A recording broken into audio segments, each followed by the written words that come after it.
meeting of the Anchorage Assembly and begin with a roll call.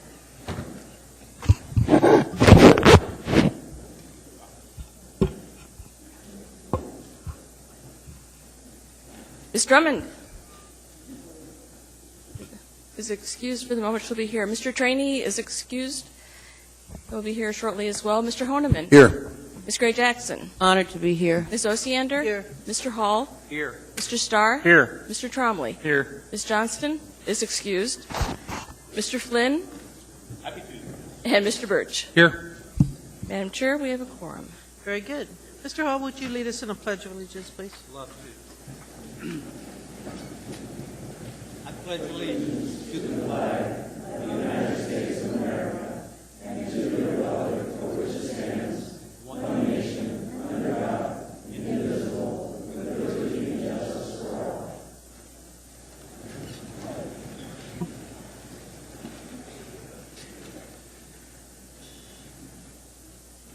Mr. Mayor, do you have a report for us tonight? Yes, Madam Chair, thank you very much. I think, as you can all see in the first several rows, resplendent in their red and green, are the youth who participated in their Youth Employment in the Parks program this summer. And I don't know if Beth Nordland, where's Beth? Oh, Beth, hi. Come on down. Are you going to speak about your great work crew this year? And it's excellent. Where's the red and green shirt? I'm running for the Mother of the Year this year, having just dumped my child at Girl Scout camp and drove right into town to say hello. I'm Beth Nordland, Executive Director of the Anchorage Park Foundation. Today we have our Youth Employment and Parks teens who've been working for several weeks in our Anchorage parks, improving our parks, our trails, and offering healthy recreation opportunities to children in Mountain View and at Goose Lake, right? So they're here today to introduce themselves. Did you have a handout, Meg? Do they all have it? You've seen it, the likes of it before. It's a map that shows where each of them live in the town. They each know who their assembly representative is, what area they live in, and they know why you want to hear from them. I hope.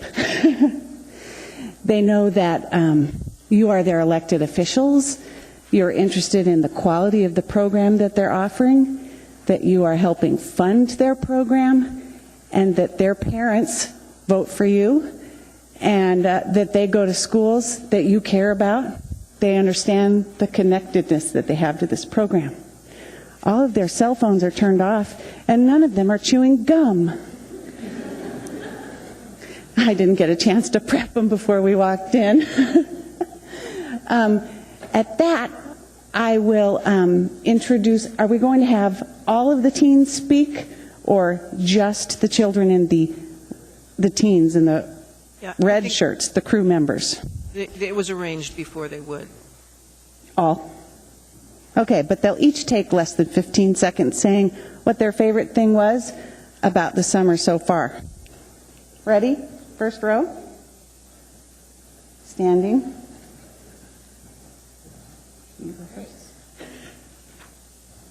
Hello, my name is Bavisha Balsad. I am from Section 1, and I really liked the Girdwood Trails. Hey, my name is Grace Smitten. I live in Section 6, and my favorite project was the Beaver Pond Trail in Girdwood.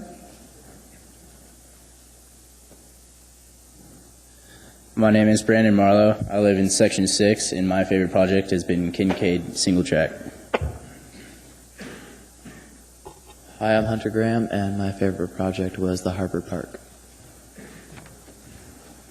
My name is Peter Sucott. I live in Section 5, and my favorite project was Davis Park. My name is Cammie Hooper, and I live in Section 6, and my favorite project was the Harvard Park project. Hey, my name is Joseph Linden. I'm from Section 6, and my favorite thing was how sunny the summer's been. Hi, my name is Mackenzie Smedley. I live in Section 4, and my favorite project was the Homeless Connection project that we did. Hi, I'm Sinisa Gavin. I'm from Section 5, and my favorite project was the Harvard project. Hello, my name is Freddie Reyes. I'm from Section 5, and my favorite project so far this summer has been the Project Homeless Connect. My name is Jasmine Munzo. I live in Section 5, and my favorite project was the Chester Creek project. Hello, my name is Corwell Sutton. I'm from Section 6, and my favorite project was University Lake. Hi, I'm Courtney Henderson. I'm from Section 3, and my favorite project was Project Homeless Connect. Hi, my name is Nelson Carpentier. I'm from Section 4, and my favorite project so far has been Far North Bicentennial. Hi, I'm Peter Alexi from Section 3. My favorite project's the Harvard one. Hi, my name is Sam Hurst. I'm from Section 6, and my favorite project was the boardwalk we built in Girdwood. Hi, I'm Ben Logan. I'm from Section 4, and my favorite project is Kincaid Single Track. Hi, my name is Ronald Wallace Jr. I'm Section 5, and my favorite project was Davis Park. Hello, everyone. My name is Peter Metzger, and I am from Section 4, and I liked working with homeless people in the Homeless Connect project. Hello, I'm Xavier Spearman. I'm from Section 5, and my favorite project was the Harvard Park. Hello, my name is Brianna Tobin. I'm from Section 6, and my favorite project has been the trails in Girdwood. Hello, my name is Chelsea DeStefano. I'm from Section 5, and my favorite project was Project Homeless Connect. Hi, I'm Chris Hansmeyer. I live in Section 5, and my favorite project so far has been Kincaid Single Track. Hi, my name is Harley Houston, and I live in Section 6, and my favorite project was the Summer Park and Play program at Davis Park. Hi, my name is Rodimus Rozier. I live in Section 5, and my favorite project was the Cardboard Boat Regatta. Hi, I'm Connor Kiesecker from Section 2, and same as him, Cardboard Boat Regatta. It was awesome. Hi, my name is Aurora Agee, and I'm in Section 3, and my favorite event so far has been the Davis Park Summer Park and Play. Hi, I'm Lindsay Wood, and I'm from Section 5, and my favorite project so far has been Cardboard Boat Regatta. Okay, so I'm Beth Nordland again. I have with me the project coordinator, Brad Cook, and in case you had any questions about any of the projects. 2 trail projects or 3 trail projects, waterways projects, and then forestry projects. We receive a variety of federal grants for the programs, and then the municipality also has some skin in the game. I'd like to know about the Homeless Connect project. Okay, that was the week of Davis Park, right? We got some legislative money for a trail project from Davis Park, which you might recall in Mountain View has those ball fields, and then the trail was a social trail, and it's now a well-built trail that goes all the way to the refugee gardens, the McPhee Park Refugee Gardens. And so the trail is now well-built, and that week when they did some education, they learned about the homeless situation in Anchorage, so it was definitely a teachable moment because they saw a variety of sites, which they had done the year before as well when they did the Senior Center Trail. And they put some time in at the food bank at Beans Cafe. Anything else? No, it was an ongoing. It was a themed week where they did multiple things. Each week, as part of the program, they do an education component to tie in the subject matter and the reasoning behind the project that they're working on. So it's not just a job digging in the dirt. And so one of the themes for that week was the homeless issue, which was one of the base subject matters for the reason for putting that Davis Park pathway in at a greater developed level so that it saw more travel, families more comfortable using that area. And so then we chose that subject matter through a service opportunity at Beans Cafe, as well as a later week, the opportunity came up for the Homeless Connect opportunity as a second service learning opportunity where the kids participated as a support staff. Thank you. Mr. Flynn. Well, just, Beth, great to see you again. really appreciate all the great work you guys are doing, and I'm really gratified to see how many people enjoyed the Project Homeless Connect as their favorite moment. It's really gratifying to see, so thank you. Thank you. Mr. Trombley.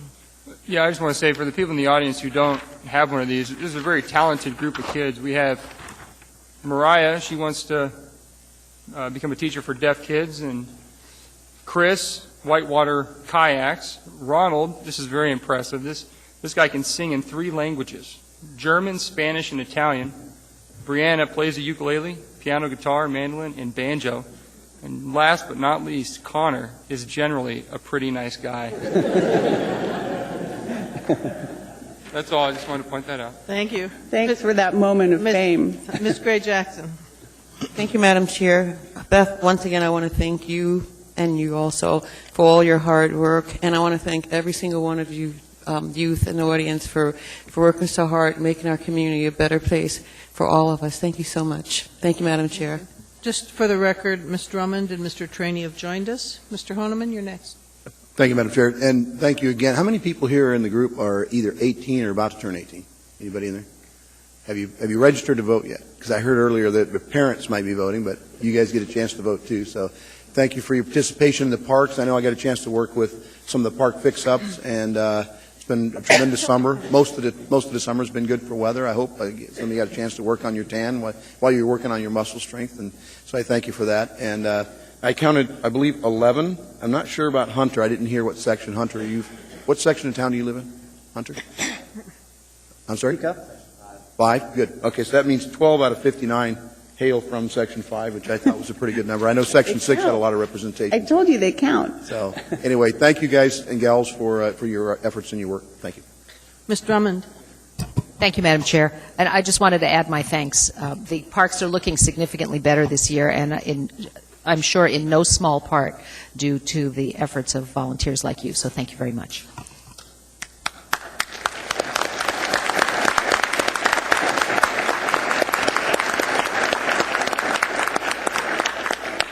Thank you. Thank you, and we'll get this poster and more information up on the web, and you'll have plenty of opportunity to continue interacting with these teens. Thank you. Thank you very much. Mr. Mayor, anything else?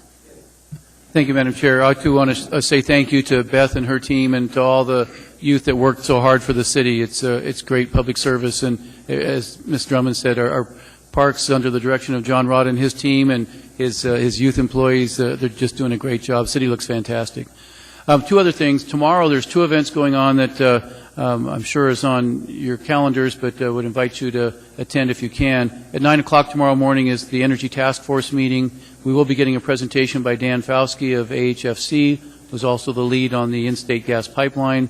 He'll be briefing us on the results of their study and talking about the feasibility of the line and what might be the steps going forward. And then at noon is the AEDC luncheon. I will be presenting on behalf of the city just a quick 5-minute presentation. And the guest speaker, his theme is kind of how crisis leads you to do innovative and better things. And we can speak from the city standpoint about our experience with that as well. So if you don't have a ticket yet, it might already be sold out, but hopefully we'll see you all there. Mr. Trainee has a question.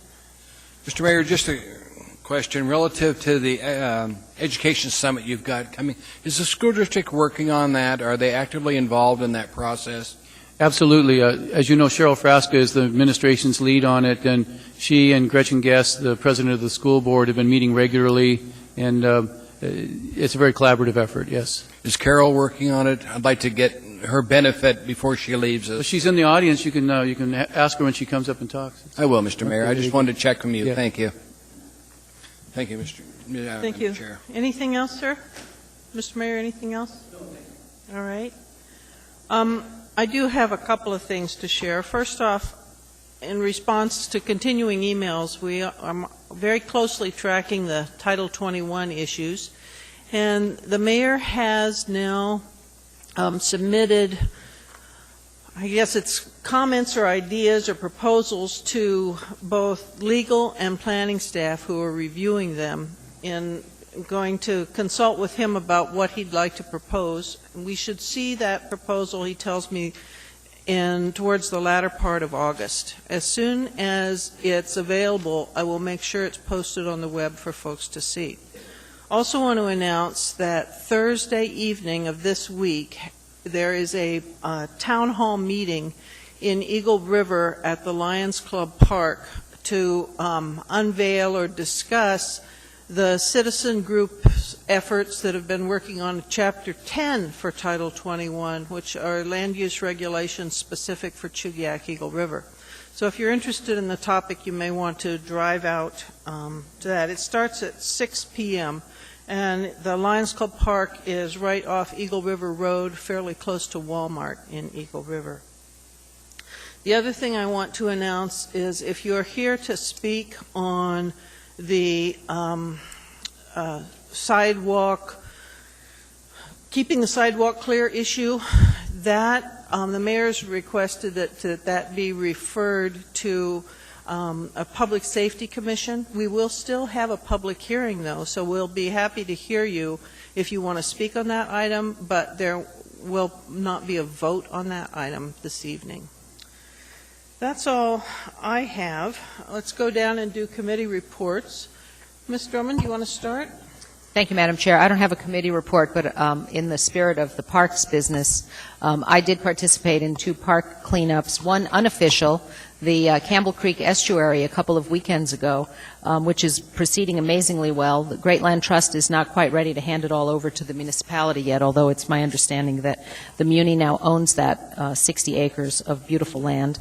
And last week at Sand Lake Park, and the folks out there have a question for the administration. I'm not sure if this is something that the city can do anything about, but they wanted to know why the level of the Sand Lake itself is down a couple of feet.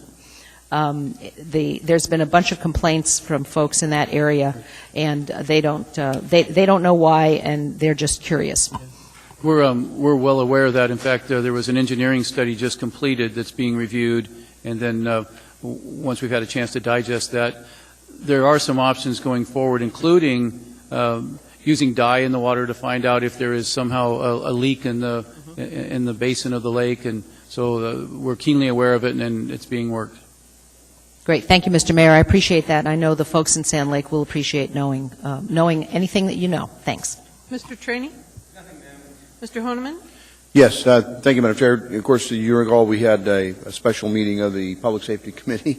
We weren't going to have a July meeting, but we had 2 issues to address, and one was rum runners, and the other was in advance. We didn't realize we were going to have a work session on the laying or sitting on the sidewalk ordinance. So those were both presented, very heavily attended by, I'm very happy to report, 6 Assembly members, myself included, and a lot of good information. I think we've got a much better understanding on the rum runner situation, and I believe they're well underway with the plan to try to address the problems. At least I believe they are, and they should be. And I believe it comes back before our body on September 27th, I believe.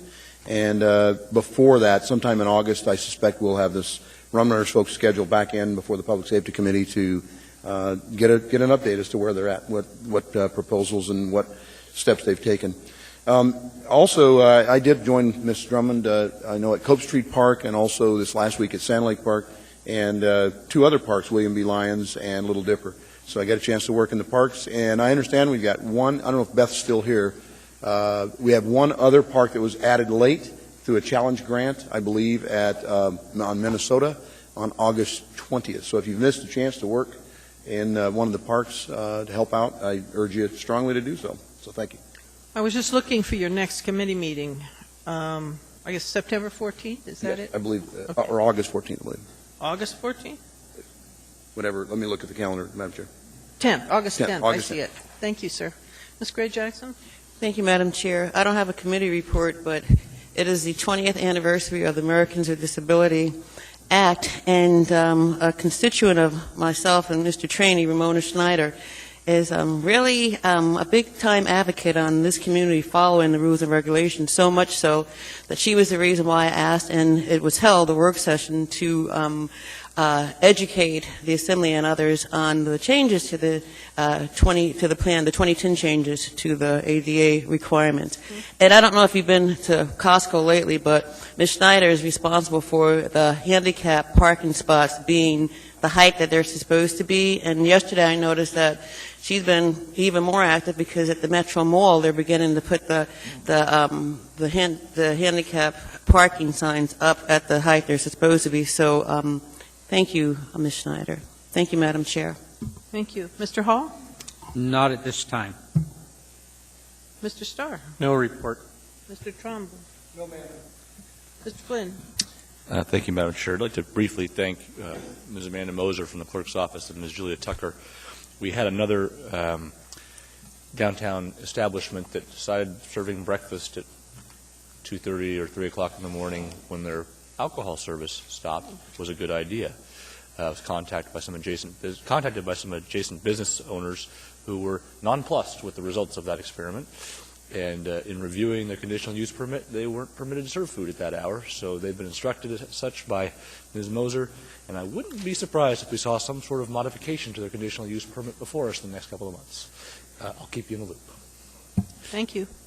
Mr. Birch? Just a couple items to report. We did meet with the, Ernie and I did, with the ACVB board last week on the 21st. It was good to kind of get a midstream read on the tourism industry and kind of where we're at with the bed tax and kind of looking at the collections there. It was notable that they have refined an investment policy, and I thought they did a real nice job with their board of directors strategy or definition, if you will, of the board of directors' role as far as the engagement. I thought that was well done as well. On the 22nd, we had our port bond work session. I want to thank the mayor for that. That was very helpful and offered some good insight into kind of the long-term requirements for that very important facility. And then on the 25th here, just earlier this week, Ms. Johnston and I did meet with the president of the school board and others with the school district and the municipal librarian to talk about kind of a follow-up, if you will, on our school district and assembly meeting on the use of school libraries. And I think we're on track there for bringing something forward to both the school board and the assembly here downstream. Thank you. Good work. Thank you, Mr. Birch. With that, the addendum is before us.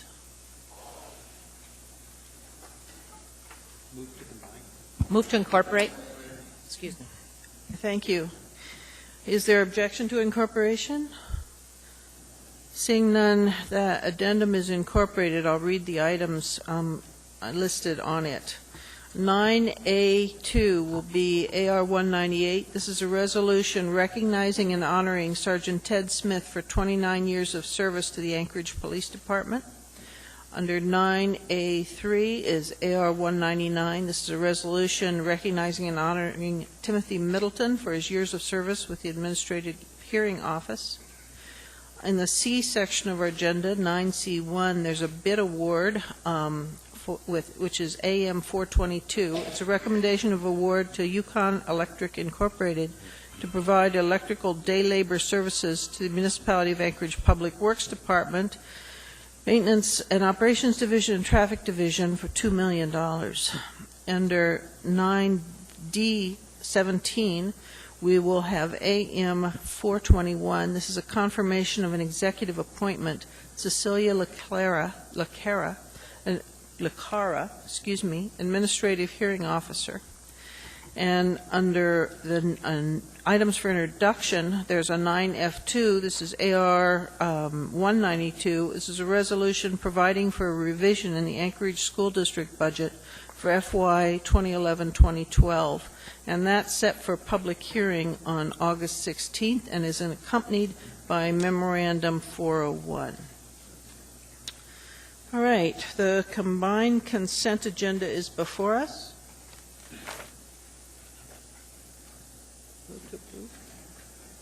Move to approve. Second. Thank you. With that, I will go down and ask people what they'd like to discuss. Mr. Birch, starting with you, anything? think we need to pull 9A2, off the addendum to the agenda, recognizing Sergeant Smith. All right. Anything else? Nope. Mr. Flynn? Thank you, Madam Chair. Item 9 Alpha 3 9 Alpha 3. from the addendum, and I believe you probably already have this on your list. I think we need to do an edit to item 9 Delta 6. I do, sir. Thank you. All right. I'll call that one out for you. Okay. Mr. Trombley? No items. Mr. Starr? No items. Mr. Hall? 9 Delta 8. 9 Delta 8. Ms. Gray Jackson? Thank you, Madam Chair. 9 Apple 1. Thank you. No items. Mr. Trady? Ms. Drummond? Nothing, Madam Chair. Thank you. Administration? All right. I'm going to read off the items that have been pulled. 9A1, A2, A3, 9 Delta 6, 9 Delta 8. That's all I've got. All right. Please vote on the remainder of the consent agenda.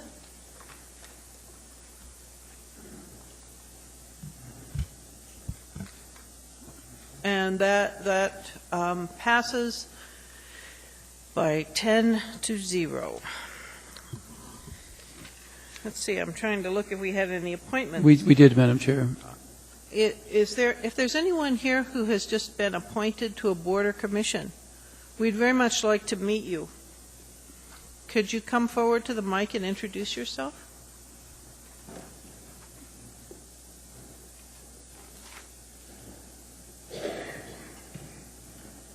Hello, I'm Lori Abel, and I've been appointed to the Urban Design Commission. Excellent, thank you. Good evening, Madam Chair, ladies and gentlemen of the Assembly. My name is Kimberly Castle, and I was appointed to the Public Safety Advisory Commission. Very good, thank you. And we've got a referral coming up to you. Hi, my name is Lindsay Williams, and I'm appointed to the Women's Commission. Excellent, thank you. My name is Lydia Lake Boyle. I've been appointed to the Women's Commission. Thank you. Jim Bailey, Budget Advisory Commission. A familiar face. Thanks for your service, Jim. Thank you. Hi, I'm Amy Domboski, and I have been appointed to the Budget Advisory Commission. Very good. Thank you very much. We greatly appreciate your service and really depend heavily on our boards and commissions, so thank you very much. Anything else, Mr. Mayor, on that? All right. All right. We are then at 9A1. Ms. Gray Jackson? Thank you, Madam Chair. Move to approve 9A1, AR 2011-194. Second. This is a resolution recognizing and honoring Mark Primo. So, Mr. Primo, are you here? All right.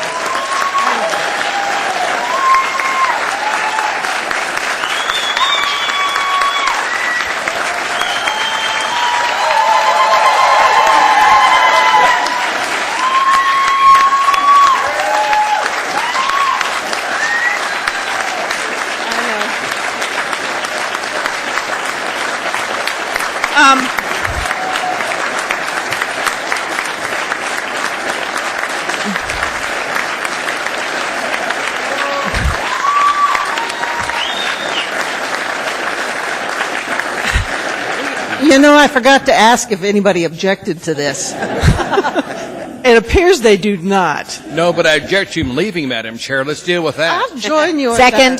that. All right. Ms. Gray Jackson, are you reading? Yes, I am, Madam All Chair. right. Honored to do so. A resolution of the Anchorage Municipal Assembly recognizing and honoring Mark Primo for his 21 years of service with the municipality of Anchorage.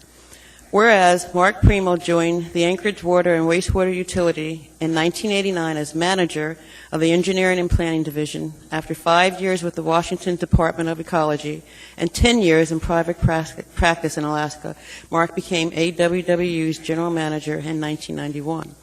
And whereas Mark was educated at the University of Washington, receiving a bachelor's and master's degree in civil engineering, focusing on sanitary engineering.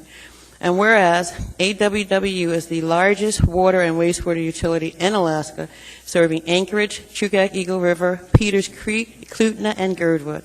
The utility collects water from two major surface watersheds, Eklutna Lake and Ship Creek, and several deep underground wells. AWW's service of 2,000 square miles provides services to over 56,000 customer accounts. Anchorage's entire population of 290,000 is dependent on AWW's infrastructure, valued at over $7.4 billion. And whereas, under Mark's leadership, the utility has received over 75 national, statewide, and regional awards, from the U.S. Conference of Mayors Award for Best Tasting Water in America, to the National Association of Clean Water Agencies Award for Excellence in Management, to the Association of Metropolitan Water Agencies Award for Sustained Competitiveness Achievement.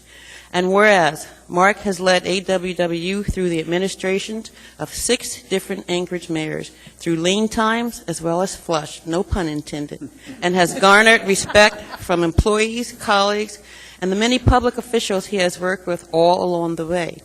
And whereas Mark's legacy of utility industry leadership is matched by few other professionals in Alaska or nationwide. And whereas Mark has been active in and a strong supporter of the Alaska Water Wastewater Management Association throughout his career. Mark was inducted into the Select Society of Sanitary Sludge Shovelers in 1983, and he has served in many volunteer positions. And whereas Mark has been a long-term board member of the Association of Metropolitan Water Agencies, whose members include the largest 100 public water utilities in the nation, and where he served in a number of official positions and served as the organization's president. And whereas Mark served as a board member of the Water Research Foundation for approximately 10 years, including serving as treasurer. And whereas Mark is currently treasurer of Water for People, the preeminent international philanthropic organization focused on building capacity for safe drinking water and sanitation in the developing world. And whereas Mark led AWW through the development of a culture of continuous improvement into an efficient and effective water and wastewater utility recognized nationally as a center of excellence through innovation. And whereas Mark exemplifies the values of professionalism, integrity, teamwork, safety, respect, continuous improvement, and humor in his professional and daily life. Now, therefore, the Anchorage Assembly resolves. Mark Primo, P.E., is recognized for over 2 decades of service as general manager of the Anchorage Water and Wastewater Utility and the citizens of Anchorage, and in that role for his contributions to improving the public health of this city, the state of Alaska, our nation, and the world.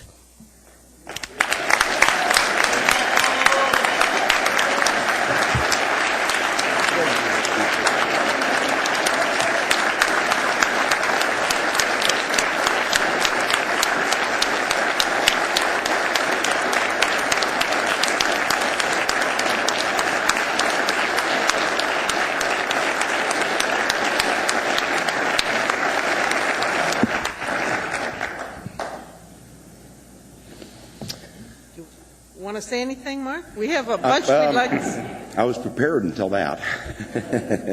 Yeah, I'd like to say something if you don't mind. First of all, thank you for everyone coming out. It's very touching. But first of all, I need to thank some of the most important people. I need to start with my wife and my son, Cindy and Joe. You know, there's been a lot of weekends.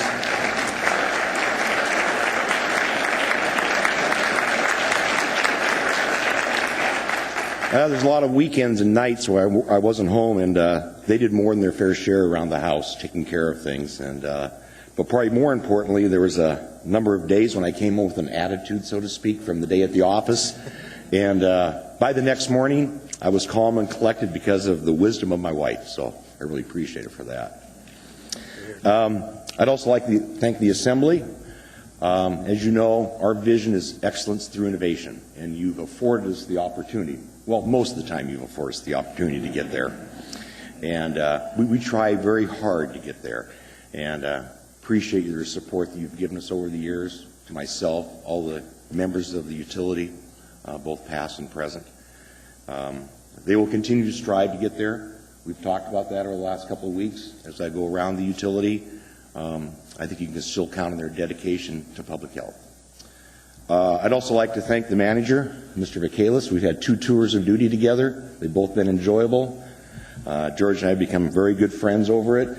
I'm sure you do as the Assembly. I hope the residents of Anchorage realize what they have in George. He is a true professional. He really knows what he's doing, and to really understand the complexities of a city of this size and all the operating departments in it, George really has the caliber to do that, and you're very fortunate in him. Also, Mr. Mayor, thank you for your time on the Assembly, your support of us. Also, as a mayor, we really appreciate that, and your 5 previous colleagues. That has been a great support for us. Last but not least, we got a great group of people. And I thank you for your hard work, your dedication to public service, public health. You do a great job. You work in a lot of adverse conditions, both in the environment, time frames in which you have to work within to get things accomplished. You do it with true professionalism and dedication, and it's been an honor to work alongside you. And I think in closing, just one last thing I'd like to say to the policymakers in the room. We have a saying at the utility: it's all about people. There's no question about it. Your most valuable asset that you have as policymakers are your public servants, your employees. Please, I urge you to take that into account in every decision that you make. Yes, you set policy. They execute and carry out your policy. You need their support. You need their dedication. I would listen to them. They know what they're doing. They are great people. You're lucky to have as many good public servants as you do in the municipality of Anchorage. And just in closing, it's been a great run. It's been a lot of fun, and thank you for the opportunity. We have some comments for you, sir. I hope they're nice. Ms. Drummond, you're first. Thank you very much, Madam Chair, and thank you so much, Mark, for your service. As I'm sure you've heard me say before, I've been heavily involved with the Romick Park Improvement Company, which is serves a quarter section of North Star Community Council in the Spenard area since about 1951. I heard your name long before I ever even paid attention to municipal government from my now nearly 90-year-old neighbors who have been involved providing water to our little subdivision since the early 50s. They have a great deal of admiration for you and the work that you do in this community. And I really appreciate everything that you've done for Anchorage's water and wastewater utility, and I know you're leaving it in tremendous shape and leaving an amazing staff behind to pick up where you have left off. And I know your efforts have not gone unnoticed. And I know, me personally, I'm going to work at making our little improvement company far more professional because of the example that you've set. Thank you very much. Thank you, ma'am. Mr. Honeman.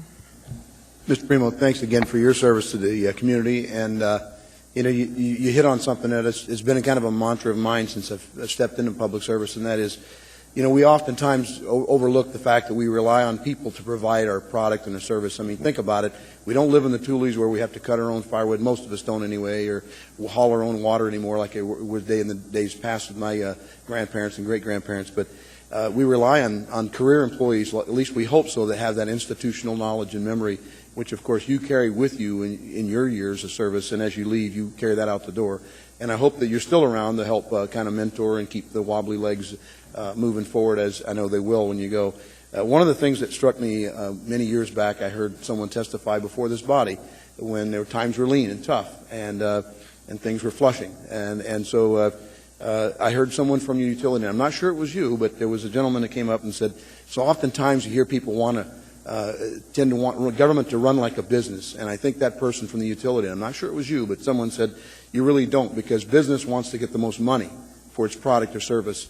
But in retrospect perspective, you want government to run to give the most service and product for the dollar that you put into it. And certainly AWU has done that under your leadership, and with the fine work from the men and women behind you that are here to support you tonight. And I laud you for your efforts and all your work and your career here at the Anchorage Municipality. Thank you.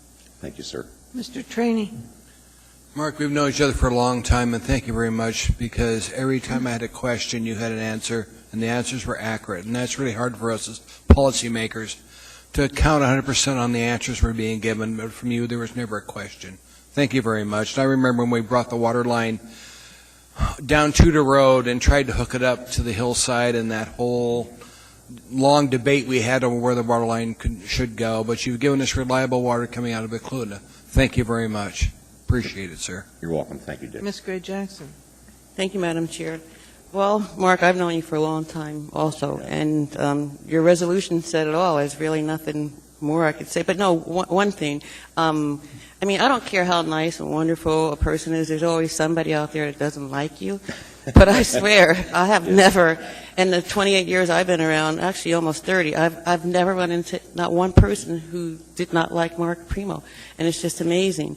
And as much as I don't want to ask this question, because you're, I don't know how you can be replaced, Mark, simply put, but I know you're leaving in a couple of days. And Mr. Mayor, I'd like to know, have we found, I don't want to say replacement, but do we have a general manager that's going to step in when Mr. Primo leaves in a couple of days? We've been submitted names by the Board of Directors of the utility, and the mayor selects from that list, and we'll be making a decision very soon. So I guess you'll have to stay, Mr. Primo, until that decision is made. Thank you, Madam Chair. That sounds like a setup. Mr. Birch. Mark, I just wanted to congratulate you on this well-deserved recognition and thank you on behalf of all of our constituents in South Anchorage. Probably the more challenging area that you've worked with, given the variety of on-site well and septic, and certainly the challenges in Girdwood and the hillside, and trying to figure out how to get under a road without tearing it up a year later. And all your efforts have been very much appreciated. And again, on behalf of all the residents in Anchorage and certainly the constituents that you've assisted me with, thank you very much. You're welcome. Thank you, sir. Mr. Primo, I have a Madam reputation for asking questions, and you have always been absolutely stellar. I can't tell you how much I appreciate you and how highly I respect you, sir. It's an incredible loss, and I wish you the very, very best. Thank you, Madam Chair. I appreciate it. Mr. Sullivan. Yes, thank you, Madam Chair. When I served on the Assembly, I had the actual same experience that there would be complicated issues that would come up on tariffs and water line extensions, and Mark always had the answer. I didn't understand the answer half the time, but he always had the answer. And the mark of a good leader is leaving an organization better than when you found it, and I don't think anybody could ever question that you're leaving AWWU in better shape than when you found it. You're a true leader, sir. Thank you. Absolutely. Thank you, Mary. Appreciate it. Thank you.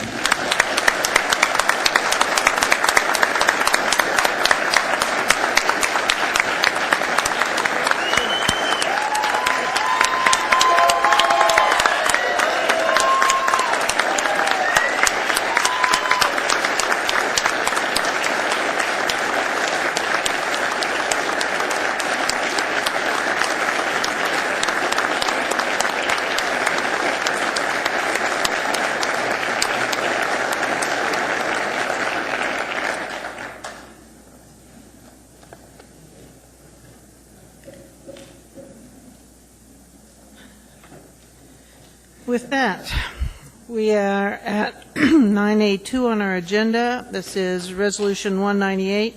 It's recognizing and honoring Sergeant Ted Smith for 29 years of service to the police department. Move to approve. Second.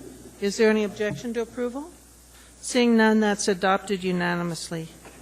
Sergeant Smith, are you here?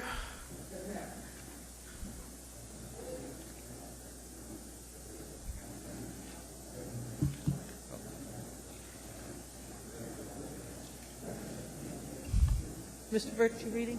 Okay. Okay. This is what you're Evening, Sergeant. read to you here. Good evening. This would be Resolution 2011-198, a resolution of the Anchorage Municipal Assembly recognizing and honoring Sergeant Ted Smith for 29 years of service to the Anchorage Police Department.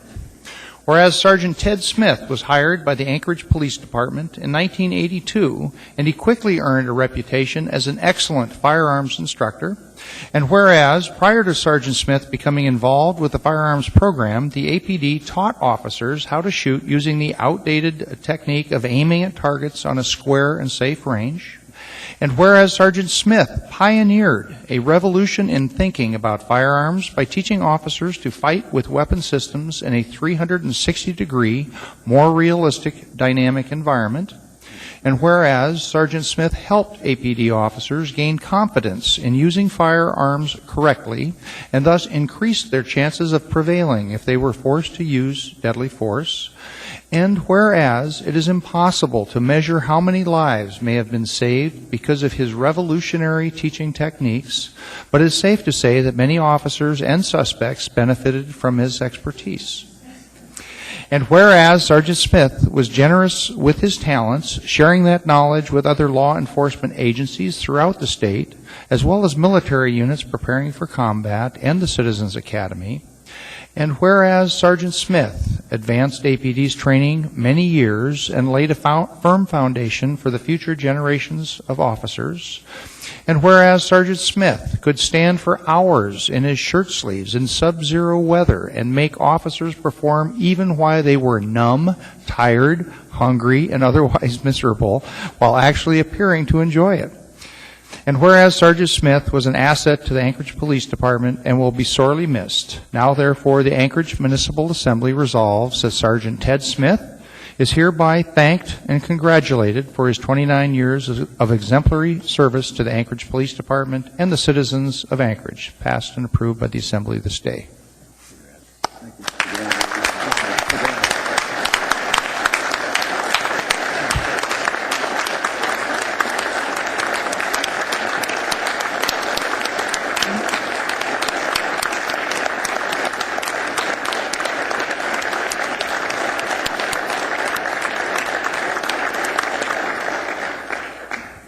I just would like to point out that Sergeant Smith isn't just an employee of the APD, he's an institution.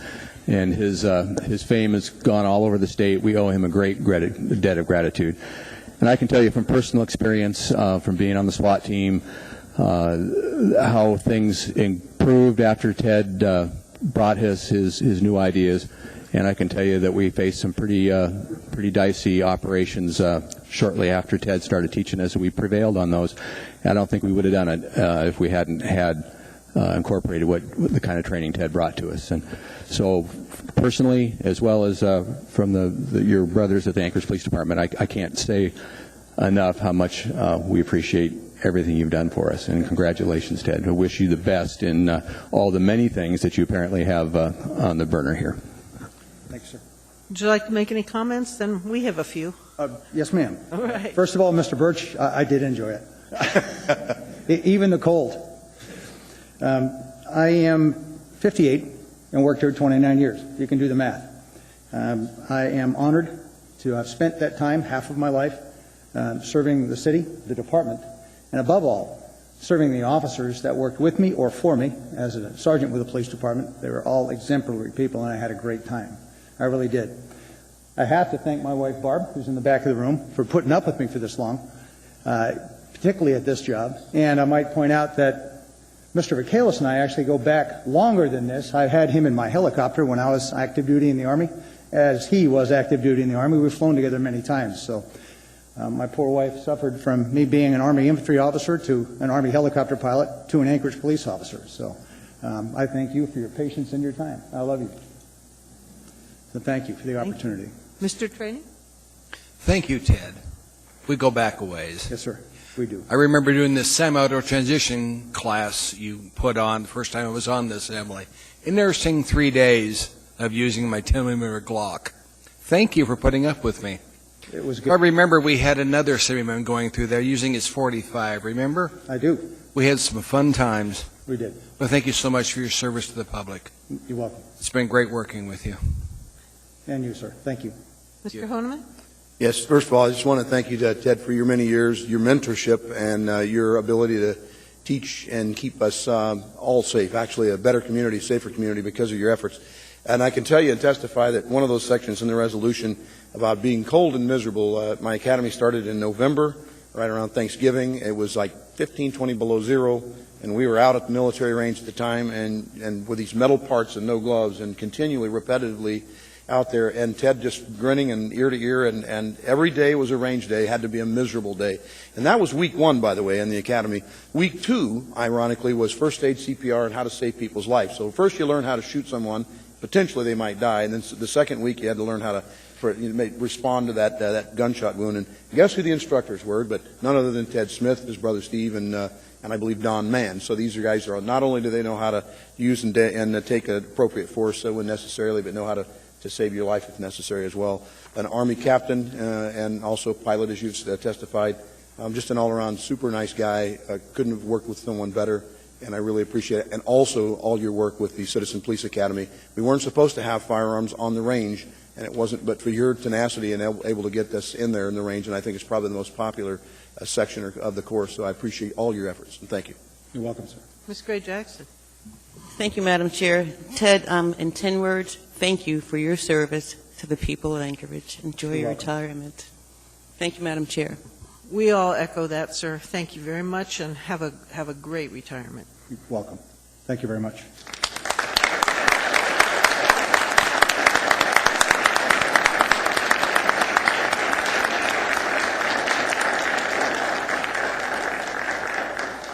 The next item before us is 9A3, AR 199. This is a resolution of the Assembly recognizing and honoring Timothy Middleton for his years of service as a hearing officer.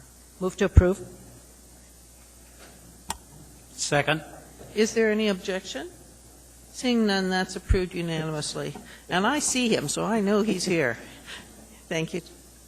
This is a resolution of the Anchorage Municipal Assembly. Whereas Timothy Middleton has lived in Alaska since 1948, received his undergraduate degree from University of Alaska Fairbanks, and has been working as an attorney in Alaska since 1971. And whereas in 1995, he was appointed as the municipality's administrative hearing officer. And whereas he has handled countless hearings covering a range of topics from skinny trees to probable cause for DUI impounds, to curfew laws, to animal control and land use enforcement, rendering critical decisions regarding day-to-day enforcement of a broad range of municipal law. And whereas these decisions could oftentimes be both controversial and vexing to either the city or the citizen, but always well-reasoned. And whereas he eats a peanut butter sandwich every day and is an avid, if not rabid, runner, demonstrating a consistency and temperament in his personal life that has served him well in his professional life. And whereas Timothy Middleton has now retired and will ride off into the sunset not on his trusty steed, but in a pair of trusty running shorts. And now therefore be it resolved that the Anchorage Municipal Assembly recognizes and honors Timothy Middleton for his commitment to public service with the Administrative Hearing Office, the Municipal Attorney's Office, the Municipality of Anchorage, and the citizens of Anchorage. Passed and approved by the Anchorage Assembly this day.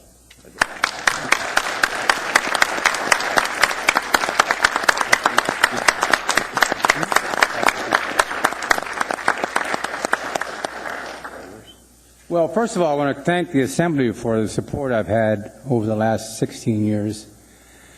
And secondly, I'd like to thank the legal department for the staff I've had. I've had the luck of having 3 wonderful secretaries/assistants, Lori Burrows, Sherry Currow, and Donna Henniger for the last 10 years, and they're out of the legal department.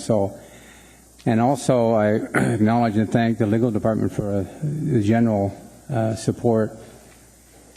And I have a personal thing I want to thank the Assembly. I'm glad I had this opportunity. Last year, about 11 months ago, I was taken to the hospital, and I was surprised and moved by a Get Well card signed by all of you, and I appreciate that very much. So it's been a fun, challenging, and satisfying time, 16 years. I've probably written 4,000 decisions or something like that. And every time a decision is made, there's somebody that's happy and somebody that's unhappy. And I'm sure you've heard from both. But that's the way it is. It's part of the enforcement of our laws in this city. Part of that is providing due process. And I think that I've done that. So, again, thank you. Yes, and thank you very much, sir, for your service. And I have been there, and in several roles and capacities, and I have known that you have not only been fair and expeditious in your rulings, but you've certainly been kind and respectful to others and all people in both sides of the fence. They haven't always agreed, but certainly have understood the rulings and respected that. So thank you for your years of service to the city. And I'll add in, Mr. Middleton, thank you. It's so often, if you don't have a way to finally and fairly deal with a problem, it goes on and on and on. You have a really good reputation, sir. I've seen you in action a little bit, and I thank you so much. Thank you. Mr. Mayor? Yes, thank you, Madam Chair. I just wanted to thank Tim for his service as well. And with the last 3 resolutions that we passed, we lose 66 years of valued experience to the municipality, and tough shoes to fill in all 3 categories. But again, thank you and enjoy your retirement.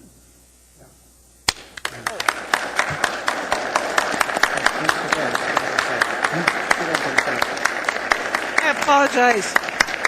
I started clapping too soon. Mr. Weaver? That's okay. Madam Chair, I just wanted to tell one short story. The Skinny Tree story is when I was first hired on as an assistant municipal attorney, I was handed a file, told to go to a hearing with code enforcement. It turns out it was in front of Mr. Middleton here, and Mr. Teshi was on the other side representing an association, and he well defended the Skinny Tree, and I lost, but it was a great experience to appear in front of Tim, and it steeled me for a future with the Muni. You can't do that. What is a Skinny Tree issue? There was a tree that was in what's called a sight triangle at an intersection. Okay. And the issue was whether or not that tree was blocking vision and had to come out. But the people that had planted the tree had a very vested interest in seeing that tree remain.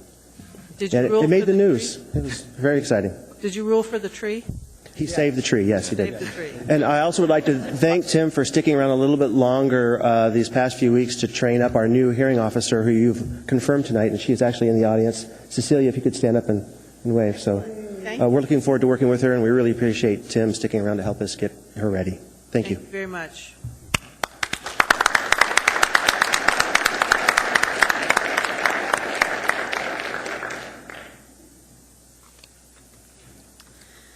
This brings us down to 9 Delta 6. This is a Public Safety Advisory Commission appointment. I'll move to approve. Second. And then I'd make a motion to amend to withdraw Mr. O'Connor's application. My understanding is he's withdrawn from the process. Yeah, we'll bifurcate that one, Madam Chair. All right. I think the motion to delete a name will work just as well, sir. And that a motion was seconded.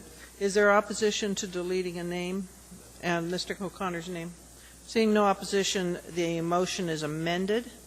Mr. Honeman, you want to speak to it? Well, I just wanted to say I know both persons, and Ms. Castle is a Citizen Academy graduation. She stuck around in here, and then didn't get a chance to welcome the new appointees. I'm really tickled not only for the municipality and the wisdom that she will share, Ms. Castle, with Public Safety Advisory Commission, but I'm really tickled also to welcome the members of the Anchorage Women's Commission. I know that there was some debate here real recently and some lack of people who are wanting to serve, and so I thank you both for stepping forward for that role as well. So I urge approval. Thank you. The motion as amended is before us. Please vote.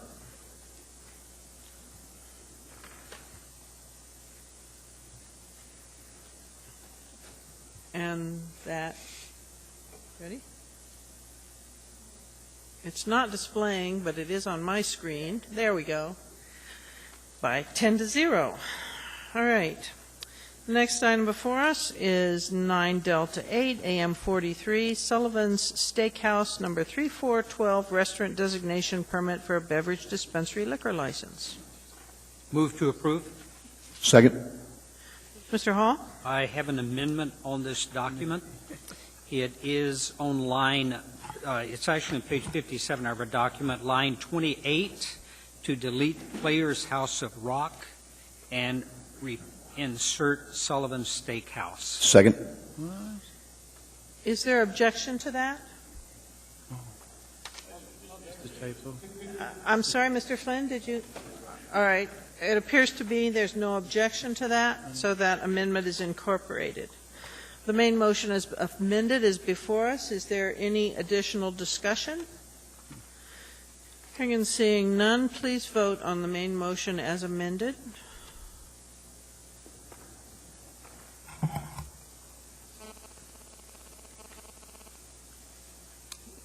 and that passes 10-0. All right, the next, and that completes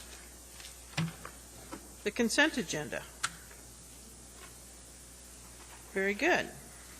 And we are at 6 o'clock. I think we can quickly do 11A. This is Assembly Memorandum 396, an Urban Design Commission appointment for Lori Abel. Could I have a motion? Move to approve. Second. Is there any discussion? Is there any objection to the approval? Hearing and seeing none, that appointment is approved unanimously. Is Ms. Abel here? She was here earlier. She introduced herself earlier. All right, thank you. Okay, we are now at appearance requests. Dr. Obermeyer?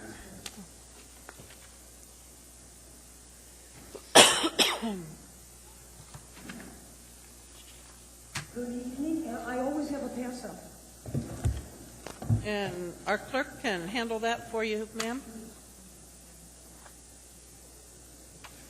Okay.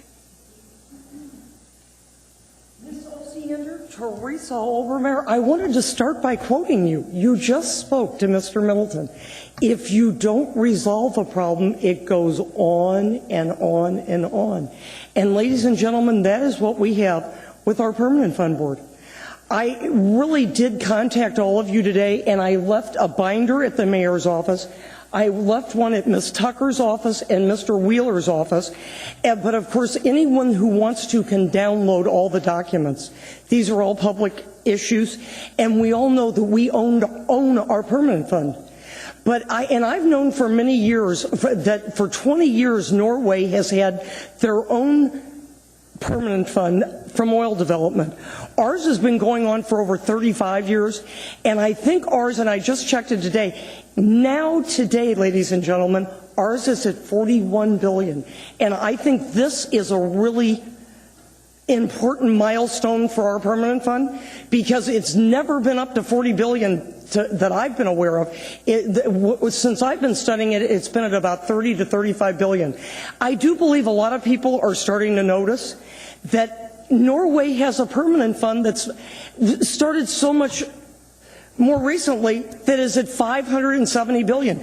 You know, it would be a really good idea if all of you would join forces with the 10 state legislators that are going to Norway August 27th through September 4th. And this trip is sponsored by the Institute of the North, which I'm not that familiar with, but check their website yourself and see who the powers that be are at the Institute of the North. I've also dropped the binder off at the Institute of the North. Let's figure out what is really going on now in Alaska. Ladies and gentlemen, not only do we love our home, where we live and we care so deeply, but our state is the resource base that is the future of our great nation. Our state is so important to our national agenda, and we love our country. It is really time to figure a lot of this out. You know, at the top of Alaska Permanent Fund Board Confirmation Committee, there's a little statement, and it's 10 two-letter words. If it is to be, it is up to me. Let's all take ownership of what is really going on in Alaska and how corrupt the Permanent Fund Board is. I've noticed this for many years. Would you forgive me? I've been forced to figure out why in the world the things that have been done to me could have been possible. And it's now very clear to me. I wish I'd never heard of any of it. I don't want to know about it, but I do know, and I'm marching forward with the truth. I also want to mention this is the first day of the Alaska bar exam. My husband is taking the bar exam. This has been going on for 27 and a half years. I am so very proud that we have been able to weather all of this, and really we hope that something good happens by October 27th. Thank you very much, Dr. And does Obermeyer. anyone have any questions? It appears not. Great. Thank you for hearing me. And you're going to go eat dinner now? I think we might just go ahead and try to finish. Oh, great. That would be so nice. And Thank you. I truly commend all of you. I know how much work it is. Thank and you. all the paper and everything. Thank you very much. Thank you for hearing me. Thank you. The next item before us is 14A. And this is AO71. This is an ordinance amending the zoning map and providing for the rezoning of approximately .79 acres from R2M to I1 for the John Wells subdivision, Block 5, lots 9, Waive 10, reading. 11, and 12. If you'd like to speak to us on that matter, please come forward. And if you could just state your name for the record and then spell it, please, that helps us. Yes, my name is Piero Di Marzo, and Would you mind spelling it? I apologize. what was that? Could you spell your name? Yes, Piero. Last name is Di Marzo, Demarzo. Thank you. The property I have, what I want to do is change it to I1, and if you go around all of the properties around there, they're all I1 pretty much. Everything has been used for commercial use. And the only thing I would like to do, and I talked to the planning department about it, is 5A says that I need to remove the existing residential structure. But just by talking to them, I think that needs to be removed. Could you point out, oh, I see. Right, where that section is. 2 is going to be A5. It says removing the existing residential structure. All right. Thank you. Okay. Is there anyone else who'd like to speak to us on this matter? Hearing and seeing no one, public hearing is closed. Move to approve. Second. Discussion? Ms. Gray Jackson. Thank you, Madam Chair. The gentleman just mentioned an amendment that he spoke with the Planning Department about, and I'd like to hear from the Planning Department so that we can move forward with that amendment. Thank you, Madam Chair. Mr. Weaver, did you hear the... Madam Chair, Ms. Gray Jackson, yes, the Planning Department does support that. All right. That would be line 35, section 2A5, right? Madam Chair? Go ahead, Ms. I move to amend AO 2011-71, beginning in Section 2, line 35, to delete it in its entirety. Second. Thank you, Madam Chair. Is there any discussion on the amendment? Is there any objection to the amendment? Hearing and seeing none, the amendment is incorporated. We're back to the main motion as amended. Any discussion? Hearing and seeing none, please vote on the motion as amended.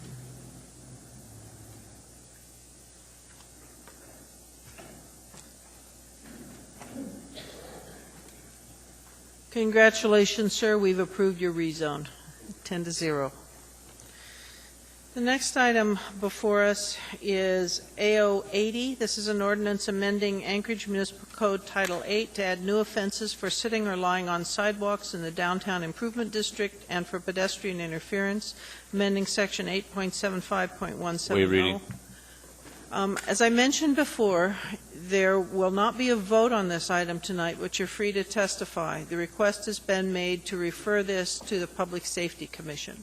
So if you'd like to speak to this matter, please come forward, state your name, and spell it, please. Thank you. Kendall, Paul, middle initial D, but because there are people here first, I think I'll ask them if they'd like to come first, because there's no order, right? I wasn't going to come down tonight because I think we're all beginning to realize just how disconnected our leadership is becoming. But I had an unusual event occur to me the last week, sometime here ago. First, I sent the mayor a letter requesting how many barrels of oil that Anchorage uses. It's imperative we understand that because it's a foundational factor under which we can extrapolate the expense to the community of all the other energy costs. He sent me back a notice that they're going to put all the department heads on notice and charge me $45 an hour. That is just staggering. I just can't fathom a man making $100,000 a year and $400 million in a budget and an energy team meeting and doing that to me. And if that weren't enough, because I take a lot of hits, okay? I ended up calling a talk show by the name of Mike Picaro to talk to United States Senator Mr. Mark Begich. Now, I sent him the same letter along with the letter about the introduction of hydrogen, which you won't circulate as a body. Mr. Picaro and his little homo buddy, which I think is a homo, informed me that they didn't like me and were going to let me talk to United States Senator. Now, gentlemen, I don't accommodate that kind of thing. There are acts that men perpetrate on other men that are unacceptable. Mr. Kendall, now, when you look at the yes, Mr. Kendall, Chair. I'm going to ask you to please not slur any. Slur what? There was a negative comment made. I don't know what a negative. I'm exercising my freedom of rights. What was the negative comment that I made? I guess it's out of order because you're not testifying on the item before us. I am testifying on the item. You haven't let me tie this. I'm just going to caution you this one time. Please don't do it again. You know, this is just staggering. I came here to testify on this issue. I wasn't going to, but an accumulation of events. This is one thing. If you don't give me the right to connect this up, if we've really gotten to that point, ladies and gentlemen, we really need a strong reassessment of our leadership. Now, I don't take these kind of threats lightly that you're doing to me. Now, I'm trying to make a point here. I was denied the right to talk to United States Senator by a radio talk show host. Unacceptable. This is unacceptable. It isn't just that. It's an accumulation of things. This man sitting on the street with a personal, whatever compelling mission he has, when you take the accumulation of these events that are occurring, I can't even pick up a chair without being threatened to be arrested or shot. I asked you to move this podium over here so that we could have the dignity to see one another's content of character. You not only didn't move it, you fastened this thing down. You people have become disconnected from our community. It is a shameful act. The inconsistencies, the contradictions, the hypocrisies, the betrayals, the corruption of which I see is beyond my understanding. If you're a political leader and you go on a radio talk show, you damn well better get it straight as to who's calling in or not. Because if you're colluding with another individual... Your time is up. It is. I think it's past our time. This has really gone off the edge with my society. Thank you, sir. Anyone else who'd like to speak, please come forward.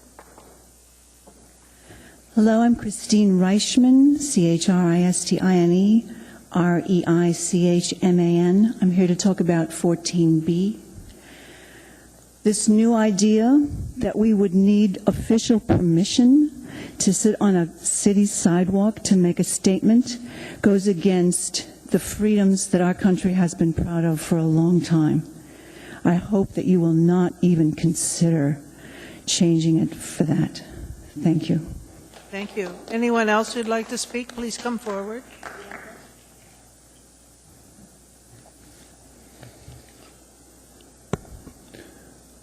My name is Jed Whitaker. I think this body is adrift. Instead of passing a resolution urging Congress to raise the debt ceiling, because if the federal government defaults, it will raise the cost of future bond issues in the municipality, we are spending time about people sitting or sleeping on the sidewalks in downtown Anchorage. The fact that we are here talking about this matter shows that, in fact, the individual protesting for more humane treatment of the homeless is engaging in free speech and free assembly rights guaranteed by the First Amendment to the United States Constitution. There are those who would point to rulings of the courts in support of similar laws in Seattle and so forth. To this I reply that the courts are not infallible. For example, the Dred Scott decision ruling that humans are private property in the 1800s, or more recently the Citizens United case, which the United States Supreme Court allows foreign corporations to spend money influencing who is elected to Congress or President, or for that matter, the Anchorage Assembly. This ordinance makes government larger, costlier, and infringes on the freedoms we enjoy as Americans. Please defeat it. Homeless is the underlying question. I observe that the Alaska Housing Finance Corporation financed the new parking garage, something that has nothing to do with housing. AHFC also received from the state of Alaska $300 million for weatherization and energy grants. A good idea, but it only benefited those who already have homes. In 2010, AHFC made only 1,133 loans for housing in the entire state of Alaska. I encourage the administration to explore a partnership with AHFC to provide housing in Anchorage. Using city land with an estimated cost of $20,000 a house to build a 400 square foot house with a budget of $20 million, the partnership could build 1,000 houses and lessen the number of homeless in Anchorage. I would be happy to volunteer to work with the Assembly and the administration on this project to create more housing in Anchorage. Don't fix something that isn't broken. Please preserve our constitutional rights. Thank you. Thank you very much. Anyone else? Come forward, please.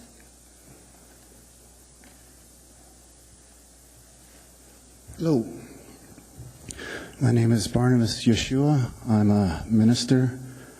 Sir, I'm sorry, I didn't quite get your last name. Could you spell it? Y''SHUA. Thank you. Yeah, I stayed, been up here 3 weeks. I've stayed at the both homeless places where people are allowed for single males. One of them is badly in need of more beds due to a construction issue, which I'm sure there's some intelligent people could help expedite that. That would get 10 more beds. I've also stayed at St. Francis, where there was a serious bed bug issue there, and I'm sure there could be some help with that from the city.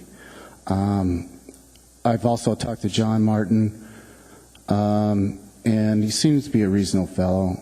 I'm just thinking that this is some misunderstandings on maybe both sides, and maybe we could do some humane things, and maybe we could help some more people. I noticed in the paper that somebody was found dead in the forest, and it's decontaminated. I'm sorry, I'm a little nervous.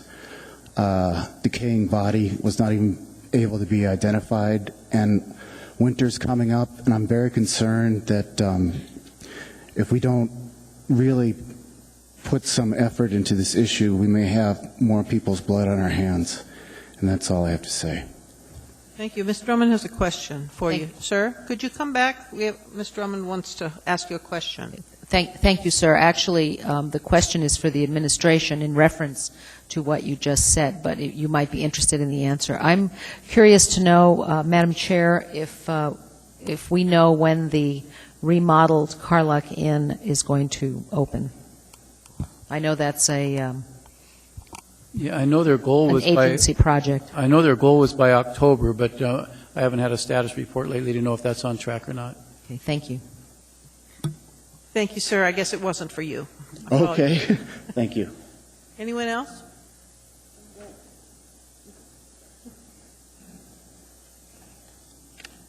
Hi there, I'm Jason Hitchcock, and I'm going to make this short. I just like to throw in behind the last three speakers. I don't think you should consider this ordinance. I think it's going too far. It's not addressing the real issues here, and that's all I have to say. Thank you, sir. Anyone else?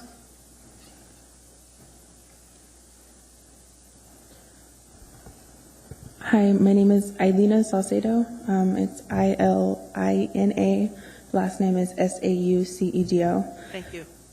And I'm going to go ahead and with what this gentleman said, and I feel like it's not something that should be considered.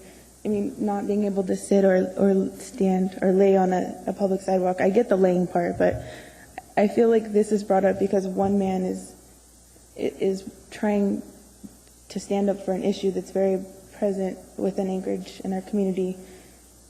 And I understand that like Red Roof Inn and things like that are being done, but one man is doing his right to to protest against something because it affected him and a lot of people that he knows. And frankly, homeless issue is something that I know a lot about too. So I feel like just because one man is inconveniencing, and I don't feel like it's a public health safety, there's plenty of room between him and the rest of the sidewalk for people to walk. I mean, there's two or three people could walk next to this man on the sidewalk.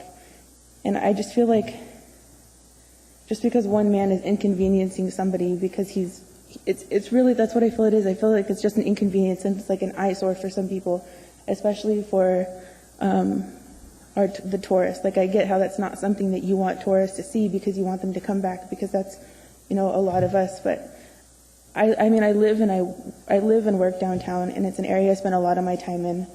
And I just realized last week I went to the K Street convenience store that's right next to the Captain Cook, and I walked in there and I bought some stuff and I walked around to the side and I sat down on the ground with my bike. And after having started eating and just chilling, or excuse my language, having just whatever you want to call it, I realized, like, if this ordinance gets passed, it's something I'm not going to be able to do. And I just sat there because if I sat on the bench, it was a little windy and I would have been even more cold than I already was. But just realizing that, just sitting there at that one time, like, if this ordinance gets passed, I'm not going to be allowed to do that.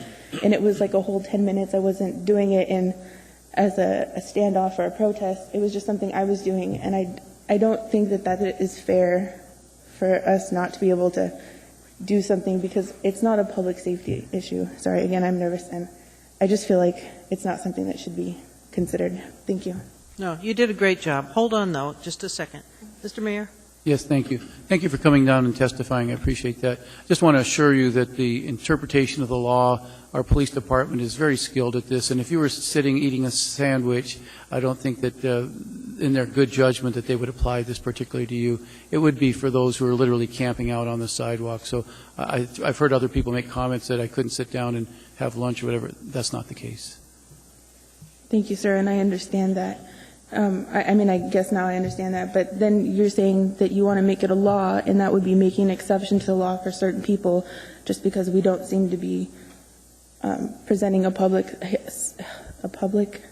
health safety risk because I'm not camping out. But that's like making an exception for one person because it's not specifically for that. Well, I think you'll find in most laws that there's conditions where it would apply if it's ongoing for a long period of time as compared to just a brief lunch or something similar like that. I think most laws have those kind of exceptions. So, thank you. Thanks. Okay, thank you.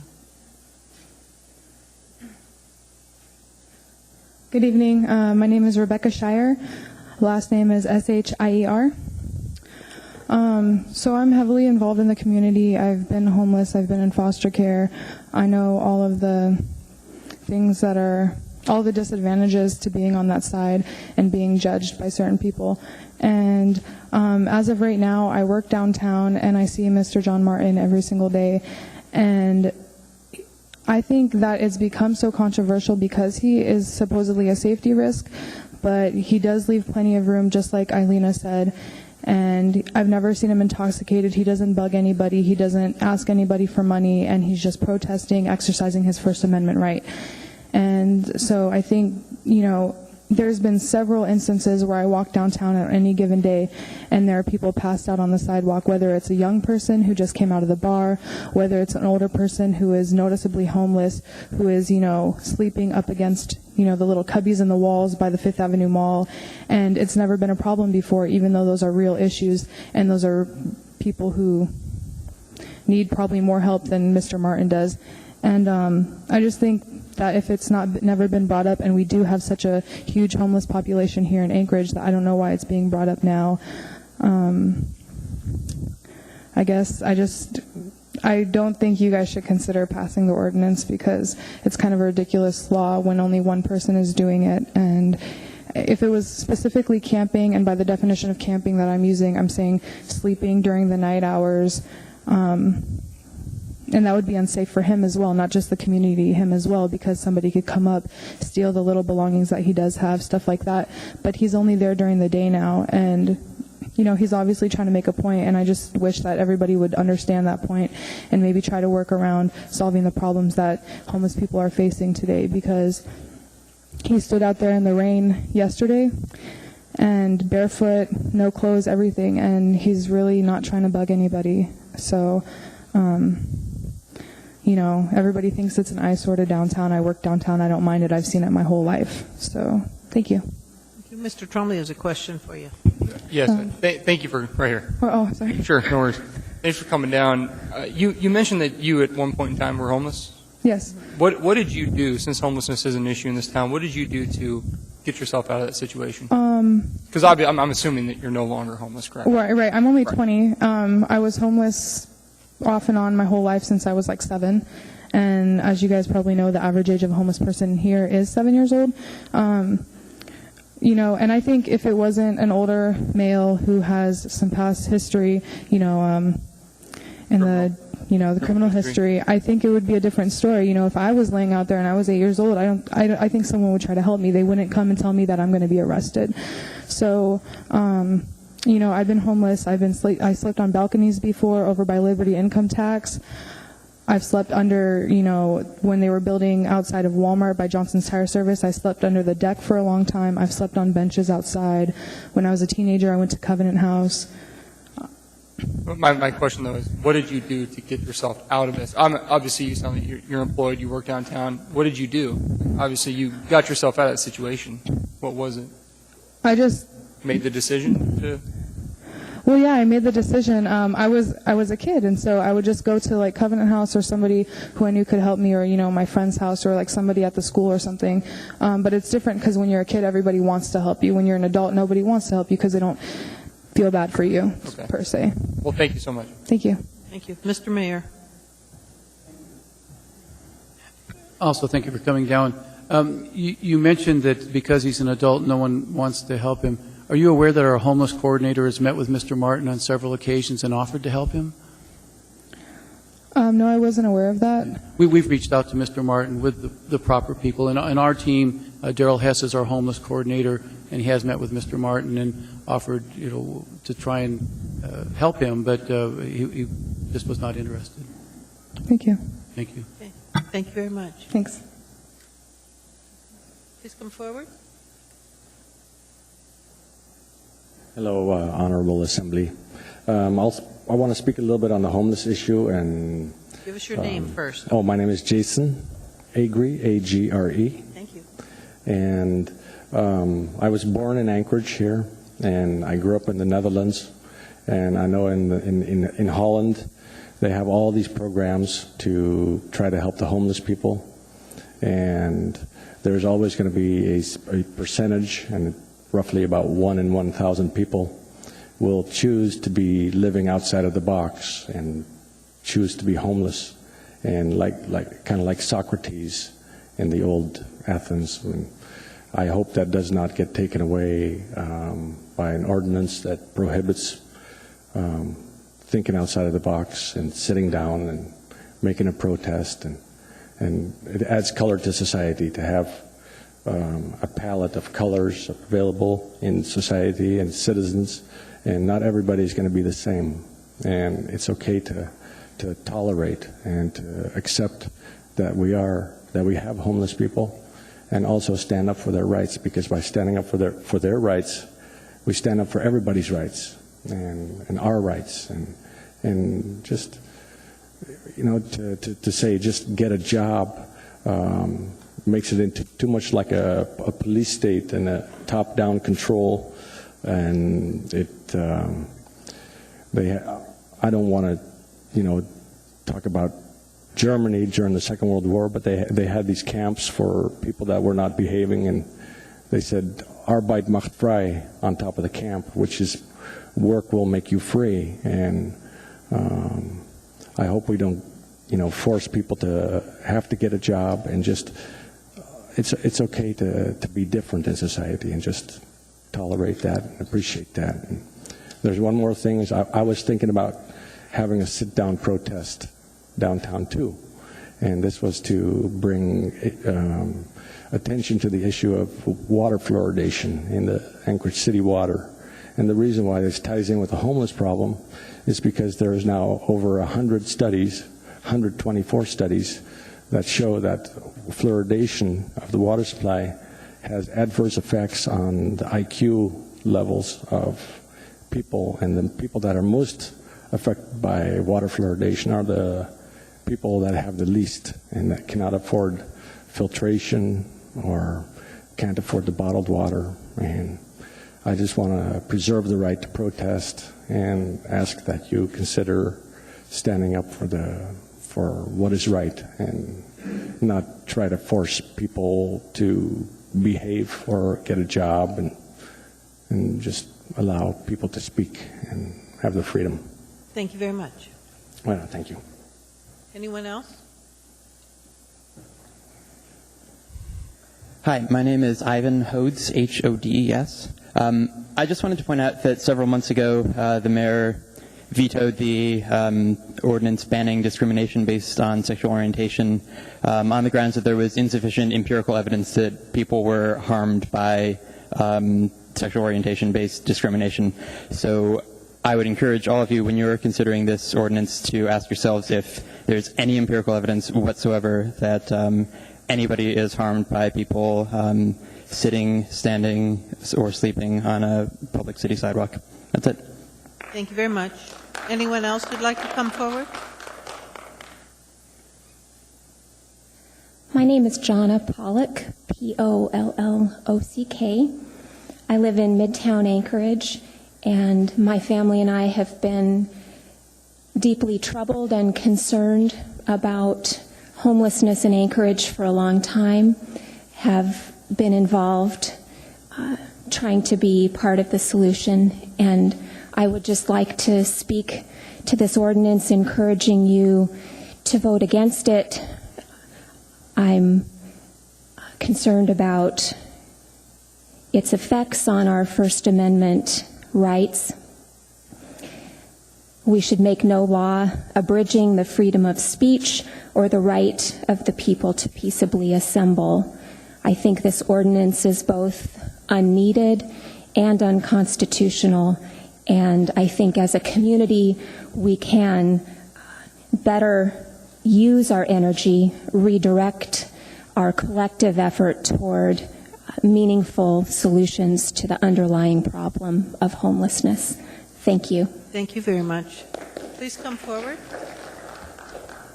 Oh, I'm sorry. Mr. Honeman, you have a question? I guess it's more of a comment. I just wanted to thank just thank all the speakers for sticking around and coming up and talking. But also thank you for getting your family involved, ma'am, in a real problem in our community and trying to make it a better community. Thank you. Thank you. Please come forward.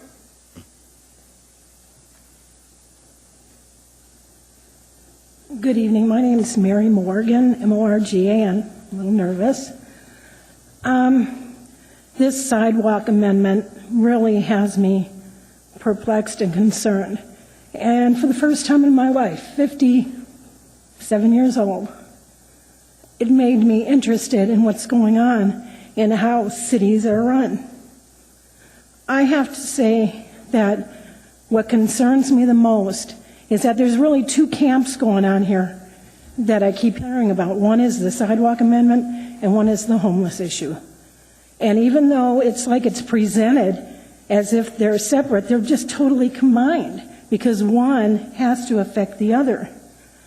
I just want to say right here and now that I'm really opposed to this, and I, as a citizen, am very offended by some of the statements made by you, Mayor. The statements regarding if someone's presentable enough to be asked to come and be in your presence. That is very, very, very offensive. I was raised middle-class American. I married the wrong person. I ended up homeless with 2 kids. I lived in an abandoned house with those 2 children to have a place to keep them safe. Well, I had a coaster wagon, and I went and I hauled water a mile away back to that house, and we lived on dry cereal from the WIC program. I wouldn't have had a refrigerator or put anything in anyway. And who would have ever dreamed that would have ever happened? I was so, I didn't have a place in my mind for something like that because it wasn't my life. And what is it that pulled me away from that? It was my brother, who happened to be bigger and meaner than my husband. And I knew that he was afraid of him. And so I went to Wyoming for help from him, and he protected me from him. People get stuck in situations all the time. But what happens is that one thing layers on another, layers on another, layers on another, until what you know or you think or you ever thought might have been your dream becomes totally covered by the mess that you're in. And some of these people, I'm with you, I understand, we don't want the city to look bad. You know what? The people that visit this city come from other cities. And people know what's out there. I think it's more of a concern of how it's dealt with than trying to pretend it doesn't exist. I'm really offended by that, and am I out of time? Oh, I thought somebody said something. I'm sorry, because I want to ask one thing anyway. Is that Go my ahead, ask paper? your question. In the amendment, it even mentioned between the hours of, I think, 10 p.m. and 6 a.m. Isn't that the time people sleep? So it's all right for them to kick back on the sidewalk at night? I mean, doesn't that almost what it sounds like? And the panhandling end of it. Panhandling is okay, but not between sundown and sunup. We're talking the land of the midnight sun here. Okay. It doesn't make sense. And I don't know what happened in the work meeting. There was mention made about tourist luggage and stuff, but that's not here today. So anyway, please consider not voting for this. We're not voting tonight. I know, but you will, and I may not be here. Right, and there are some questions for you. And you did a very good job, by the way. Ms. Gray Jackson. Thank you, Madam Chair. I don't have a question, but I just want to thank you and everybody else for coming out this evening to say what you have to say. And I really appreciate the courage that you have had to remind all of us that I don't care how well you do on one day, the next day can be gone just like that. So thank you very much for reminding us of that. Thank you, Madam Chair. Thank you. Mr. Honeman. I think I just echo what Ms. Gray Jackson was saying, but I wanted to thank you for sharing your personal story. I know it was very tough, and you did very well. Thank you. Thank you, ma'am. All right. Anyone else who'd like to speak?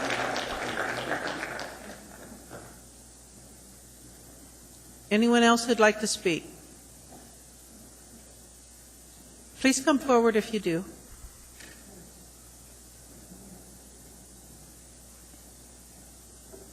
Hello. My name is Lisa Mayer, and I'm a resident of Anchorage. Is it M-A-H-E-R? Thank you. I am a vested member of Labor Local 341. And if you could, you're quiet, so if you could pull the mic down, then thank you. I am a vested member of Labor's Local 341. I am also a recipient now of disability because of extensive head and spine injuries. Because of this, I myself have been very close to not making the mortgage. If not for the support of family and friends, me and my children could have been pitching a tent. Now, I understand that we're not here to speak so much about the problem that's trying to be avoided as much as we are about this ridiculous ordinance. It is misguided at best. I'm sorry, I have very little experience in public speaking, really just at funerals, but if this ordinance is allowed to pass, that experience will serve me well, because this will be a slow death of the First Amendment. This is not a one-man issue or one man's irritant issue from where he looks upon down from a high office down low. This is about all of us and our right to free speech. I really can't. I think I've covered what I came here to say. I really hope that you consider this. I believe that Mayor Sullivan has really stepped in at this time, and I believe that he will be tracking it all the way to Election Day. Thank you. Thank you very much. Is there anyone else at this point who'd like to speak on this matter? If so, please come forward. Anyone else?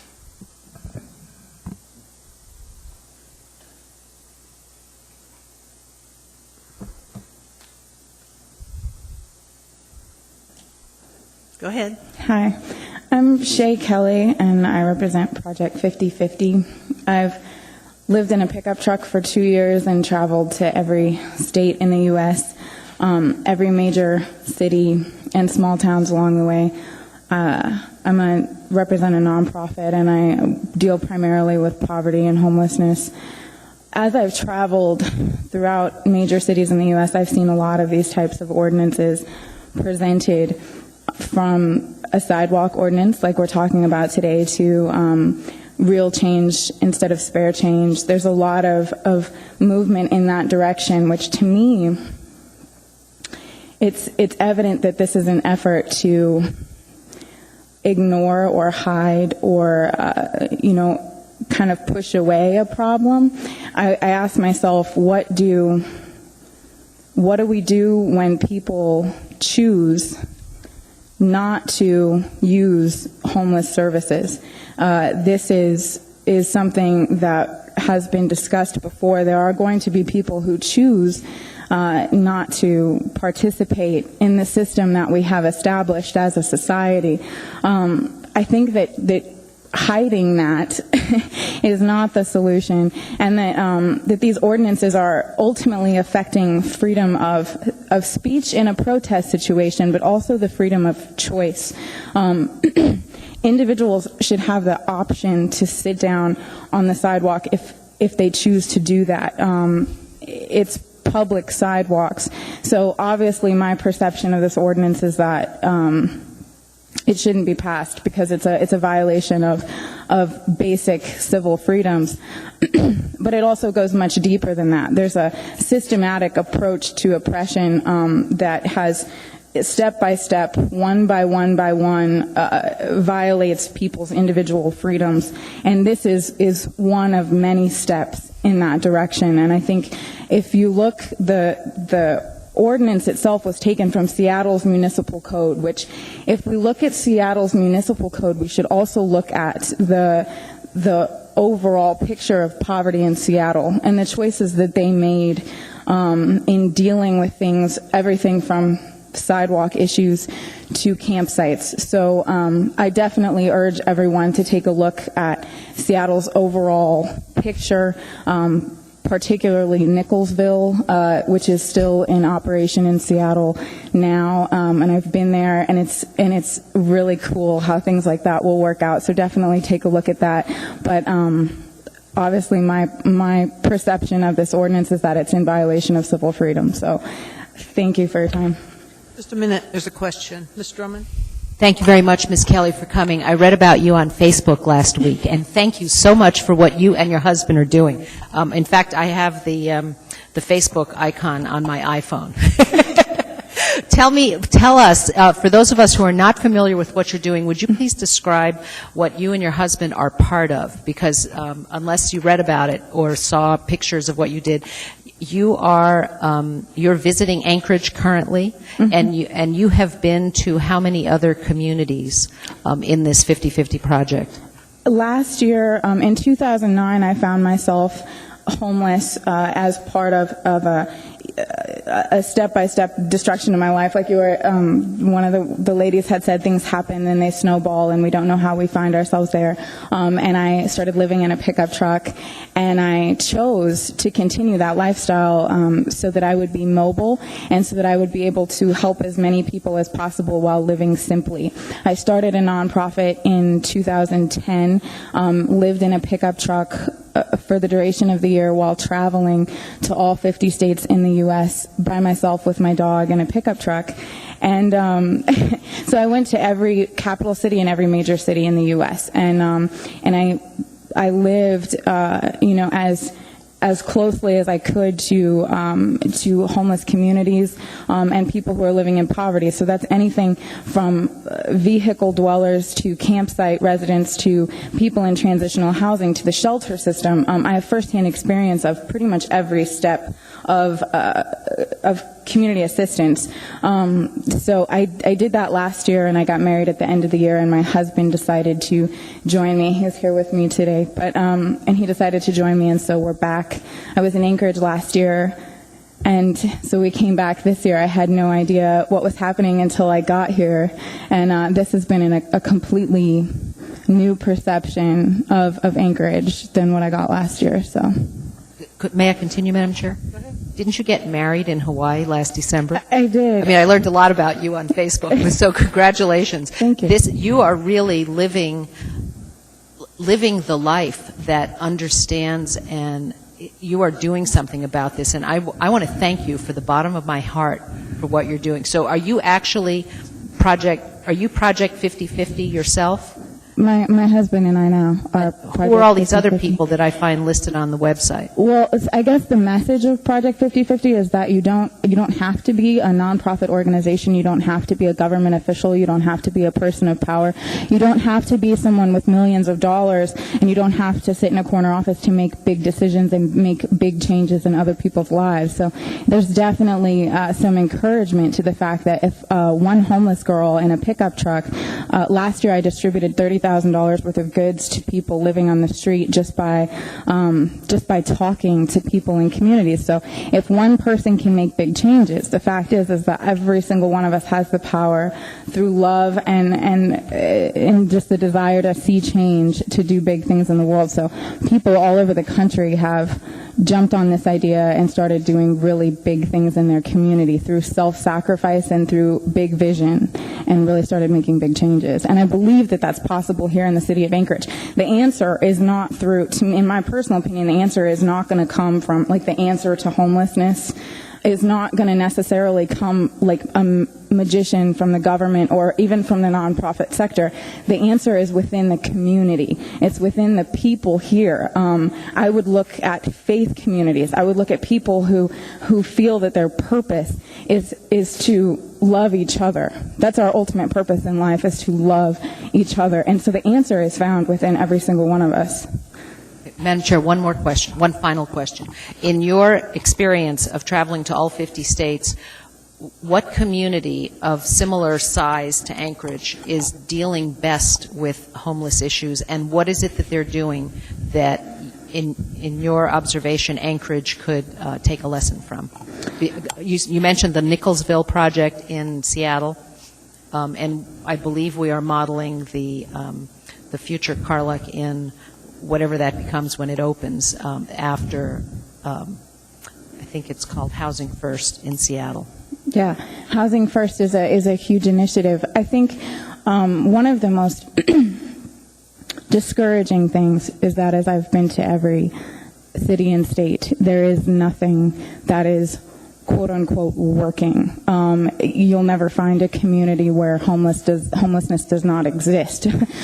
That's not happening. And I think as we look at that, it's because our approach is coming like we're waiting for someone else to solve the problem.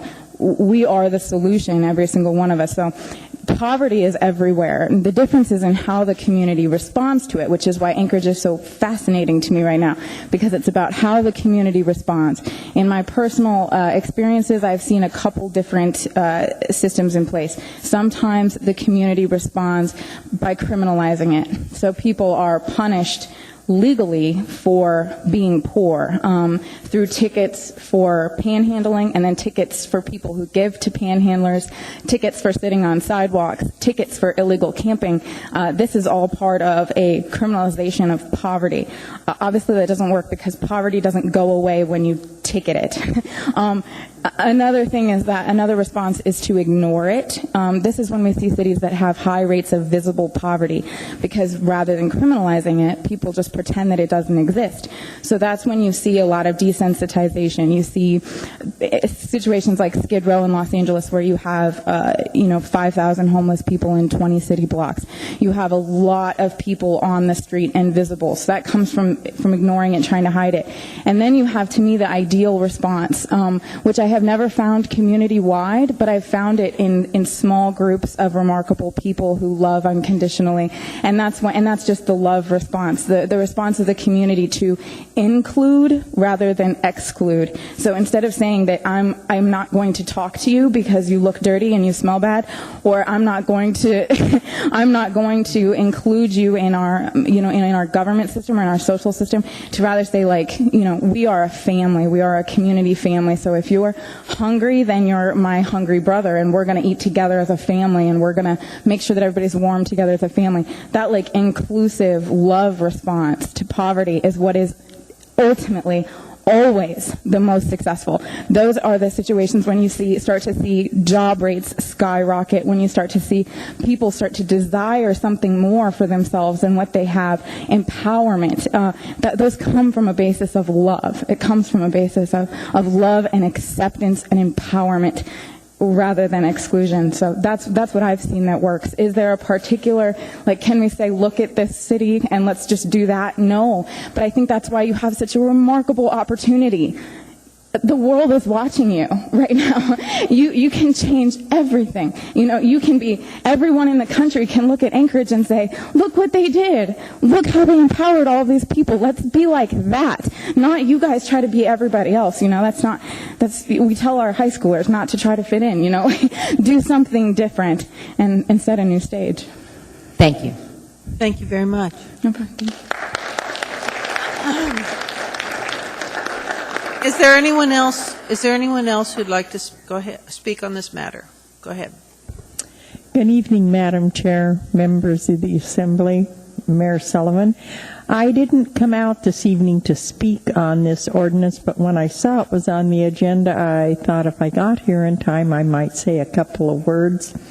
I'm not going to speak to the specific ordinance. I haven't studied it enough to have an opinion about it yet, except I'd encourage you to move cautiously for some of the same reasons the previous speaker mentioned.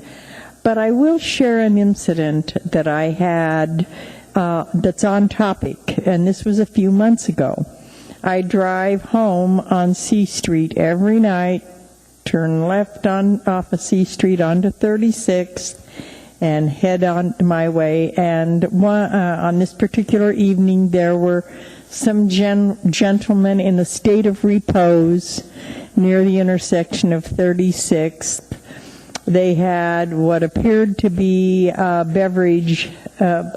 beverage bottles with a liquid in them. I'm not sure that it was alcohol, but it could have been.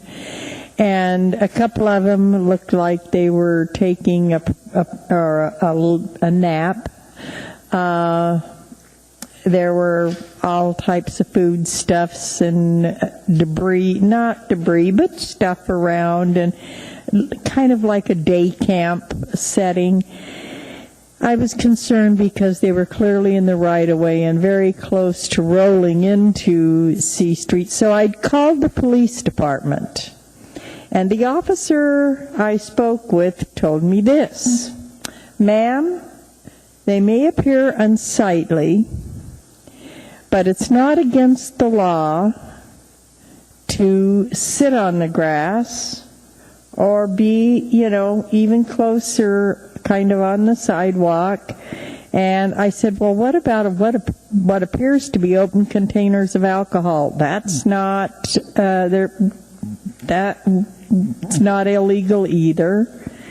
And all the stuff that's just kind of around and people sleeping on the grass, no, that's not against the law either.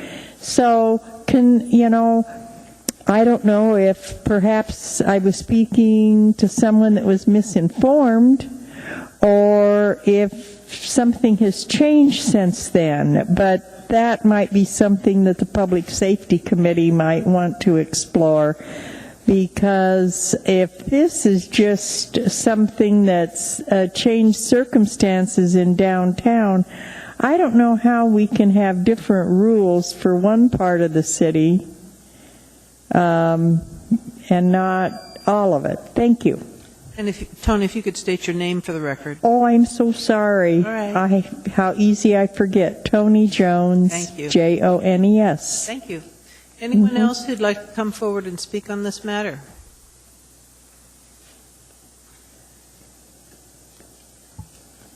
Mary Morgan. When a person lies down, is that not a statement of rebellion? And could that not be saying, we're sick and tired of all the laws you guys are passing against us?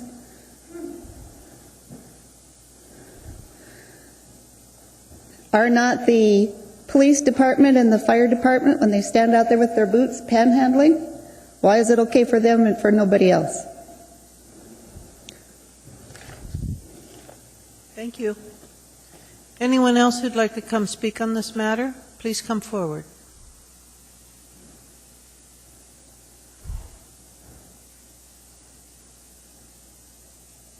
Sir, are you coming to speak? No? Anyone else who'd like to speak on this matter, please come forward. Mr. Hall? I would move to continue to September the 27th. This be referred to the Public Safety Commission for public testimony and their review and recommendations. Second. Is there objection to that? Mr. Trainee? The second was, it just got erased. Mr. Starr. Mr. Trainee, you're in queue. I'm not in favor of postponing this item. I simply want to do an alternate motion to postpone this item indefinitely. I would second that. Administrations can simply retool it and bring it back. It's dead, it's defective, we need to get rid of it. Thank you, Madam Chair.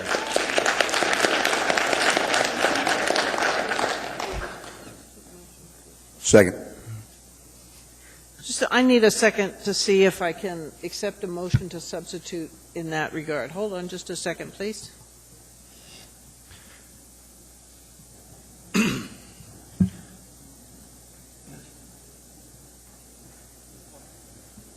Yep. All done? What, ma'am? The question I'm asking, and I'd like Ms. Tucker to weigh in too, is there is a motion to continue. Mr. Trainee, I heard you say you wanted to substitute to make a motion to postpone indefinitely. That's correct, ma'am. And I second So it. my question is, I wanted to be clear if that was an appropriate motion to substitute, or if we had to vote down or up the first motion before we accepted the second. I just need a little time on that. So if you could hold on, give me a sec.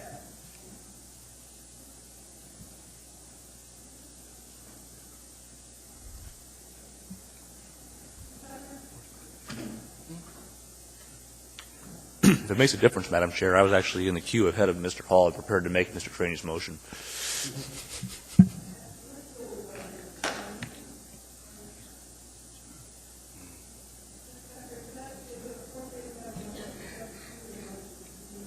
I would need to look a couple minutes just to look that up.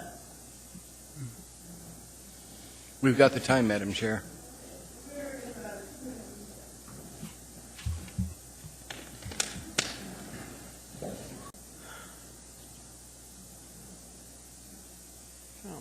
Oh, he's here.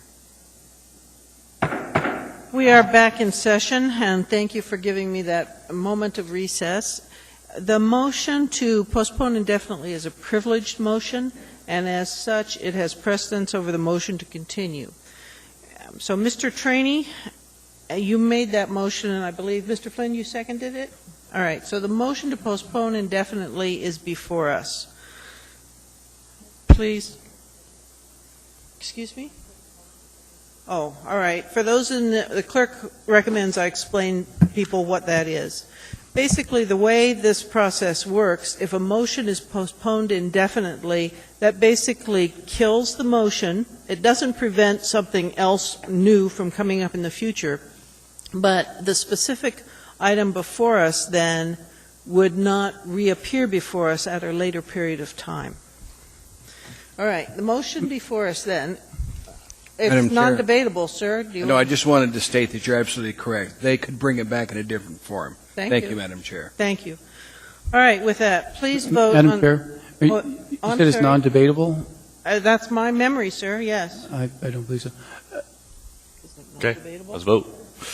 The only reason I bring it up, Madam Chair, is when you announced that this item would be postponed publicly, a number of people who wanted to testify decided not to come down, and I think in the interest of fairness, we always want to hear from the public on these issues, and once that announcement was made, I think a lot of folks did not come out that were coming out. In fact, I know for a fact.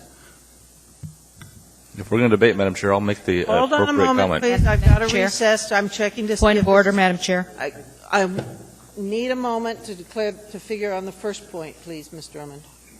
Madam, I have my chart of parliamentary motions, and the it says clerk- it is debatable. Okay, the clerk is confirming. All right, motion to postpone indefinitely is debatable. I'm going to, though, ask the debate is specifically to that point only. All right, I need to go back on the screen. I can't get back on the screen. Can you help? If you'd like to speak on the matter of postponing indefinitely, please raise your hand because the screen doesn't work. Ms. Gray Jackson, go ahead.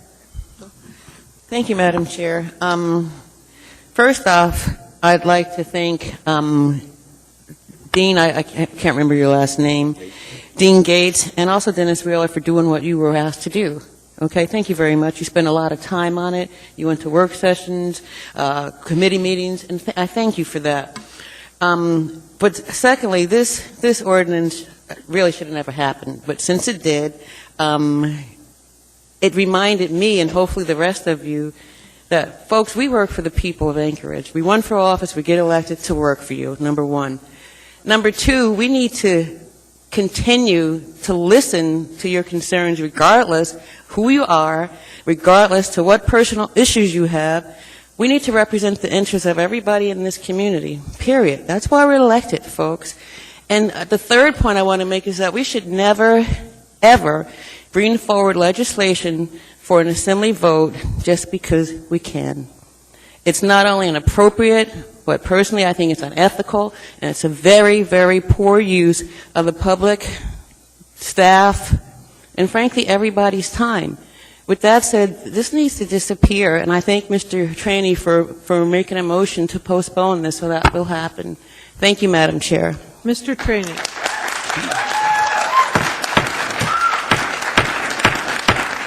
Please let us do our business, and you can talk to all of us afterwards and give us your opinion, but just let us get through this right now, if you would. Mr. Thank you, Traney. Madam Chair. This item needs to go away. It's defective. The administration can bring it back in another form.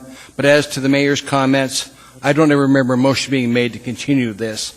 If that was told to the public, I'm sorry about that, but we never took a vote to continue this public hearing. If the administration was putting that word out, they shouldn't have until the Assembly had taken a point of saying we're going to continue this. Do anything beyond that is disrespecting to the public. Thank you, Madam Chair. Thank you. Mr. Honeman. Yes, I just want to speak to it's for the reasons stated already. There has been no request by the businesses that I know of, the people that I've talked to, no request by the Anchorage Downtown Partnership, no request by the Anchorage Police Department that I know of, the folks that I've checked with. This is not a pervasive problem, and I spent a career enforcing laws that some of them I didn't agree with then. And so, frankly, this is a time where I believe this ordinance is not in its proper form, and there's so many flaws, and I think it's best to postpone it indefinitely and then readdress it, perhaps with the Public Safety Advisory Commission, Public Safety Committee, whomever. If we really need this a law or someone similar, we'd love to discuss it. Thank you. Thank you. Mr. Mayor. Yes, thank you, Madam Chair. Again, I think I have no idea who made the comment, but it was in the newspaper today that this item was going to be continued. That didn't come from my statement, but the fact is it was printed in the newspaper. And I think we always want to have a good public process. And again, I know for a fact there were people who decided not to come down because of that. So I know you're all interested in good process as well. And, you know, keep in mind that Ms. Gray Jackson's comments made it sound like this is the most unusual law ever. This is a common law in many cities. Cities that we usually look to for advice because they're our West Coast neighbors like Seattle and Portland and others. They have this law for a reason. And in almost every case, if you talk to their leaders, the reason they did it was because a problem grew, but it always started with one. Started with one person, and then it grew. And that's why they ended up passing their law, was because a problem got out of hand. And the ones that I've talked to, just was at the conference of mayors, this was being discussed, and one of the things they said is, don't let it become a problem. We went through this in our city, and again, it is a very common piece of legislation. For those who are worried about the free speech rights, I get it. I'm all for free speech. But this law has passed constitutional muster. The most liberal circuit court in America is the Ninth Circuit, and they upheld Seattle's law, found that it did not infringe on constitutional rights, but they enforced the fact that the city does have an opportunity and a right to set standards, and that standards include that no one gets to co-opt public space. You can use public space, but you don't get to sleep and camp on a public sidewalk, and so that's the distinction they drew. And again, I don't think anybody considers Seattle a conservative city, Portland a conservative city. They're very progressive cities. They passed this law for a reason. And so, to just dismiss it out of hand, as Ms. Gray Jackson did, that this is something, strange and unusual, just isn't the case. Mr. Flynn. Thank you, Madam Chair. I'm going to do something unusual and actually listen to your instruction and speak to the motion in front of us. Thank you. If you read the title of this legislation, it speaks specifically to the Downtown Improvement District. Discussion outside these chambers and the reasoning for referring this to the Public Safety Advisory Commission is to consider alternate locations where it would be enforced and alternate definitions of where it would be enforced, for example, based on zoning. If the Public Safety Advisory Commission is in fact going to take this up and is in fact going to discuss those matters, then this vehicle would not be appropriate to bring this back in front of us, and we would have to have new legislation introduced. So therefore, it is correct and appropriate from a parliamentary perspective to set this matter aside, postpone it indefinitely, and if something wants to come back, it may. Thank you. Mr. Birch. Well, I think the discussion we're having this evening is very helpful. I mean, I think we certainly wouldn't have had the level and extent and engagement of public participation had this ordinance not come forward. I don't think it's perfect, but at the same time, I think it has initiated some constructive dialogue, and I think it's a dialogue and a discussion that we all need to have and to participate in. If the case is, as Mr. Flynn's indicated, then that'll have to require reconstruction. But I personally like the idea of referring this to the Public Safety Committee and continuing the dialogue and the discussion, and I'm a no vote on postponement. Thank you. Seeing no one else in queue, please vote.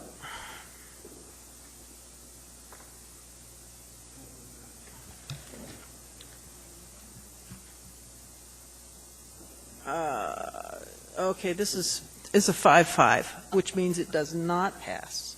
So now we're back to the motion to continue. So is there, Mr. Flynn? I urge the members vote no. Second. Mr. Trainee? All right. Motion to continue is before us. Oh, I'm sorry, Ms. Gray Jackson, I didn't see you in queue. Thank you. Want to speak? Just a really quick comment, folks. I wanted to go away, period. But I listened to the dialogue from some of my colleagues, and fine, if somebody wants to bring it back and take it to the Public Safety Commission, so be it. But what we're dealing with this evening needs to go away. Period, folks. So my colleagues, let's do the right thing. We haven't gotten one email from one person who wrote to us that said they're happy with this ordinance. Not one. We haven't gotten one phone call from anybody in this community that said they're happy with this ordinance. Not one. Tonight, I didn't hear one person say they were happy with it. Listen to our constituent folks and vote this away. Thank you, Madam Chair.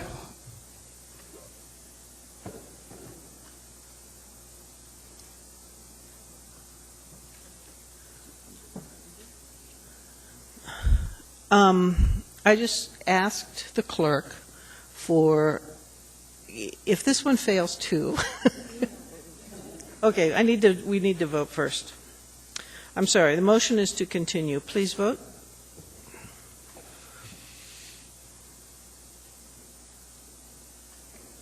And that one failed too. All right, what I asked the clerk is, can we remake a motion that has already failed? Because I think in this situation we need to. try one more time on both of those, in hopes that people realize the situation they're in. I make a motion that we postpone indefinitely.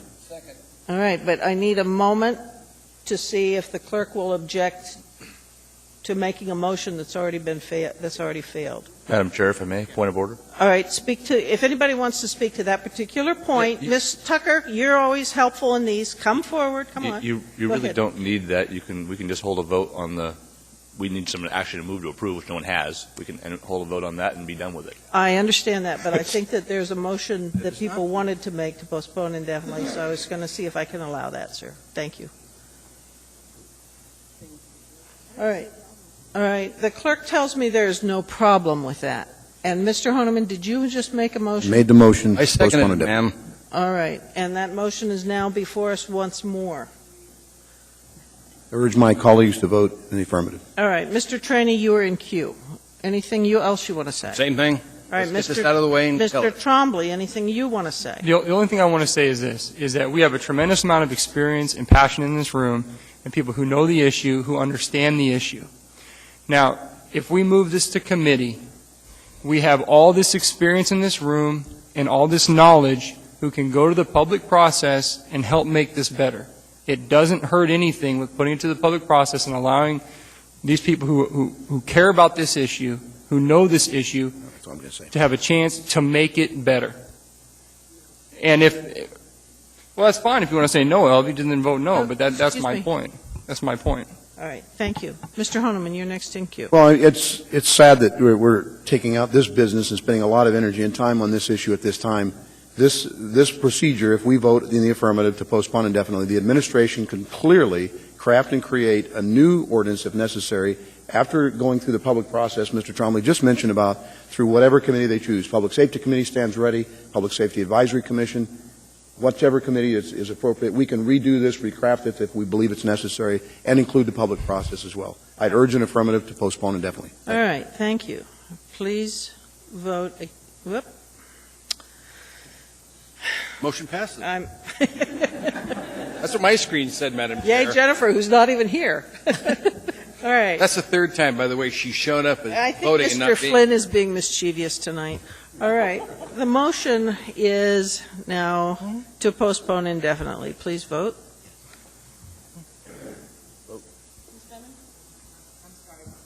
My screen says motion to amend. Well, what that's is the just motion? the head topic. What's the motion on the floor? To postpone indefinitely. Thank you. And that passes. All right, thank you. Thank you very much. Feel free to talk to any of us after the meeting. All right, with that, we are now down to persons to be heard. Ms. Jones, I know you're waiting to talk to us on non-agenda items. Thank you. Would you like to come forth? Yes, I would. All right.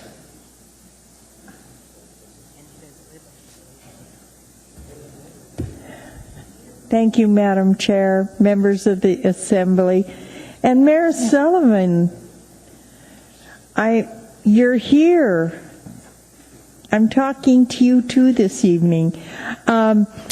I do have some handouts for all of you that I will provide you when I'm done talking, because it would be best if you probably didn't look at them while I'm talking, because I just want to talk quickly. And I would like to request a couple of extra minutes. I'll try to talk quickly, but I don't know if I can get through it in the normal allotted time.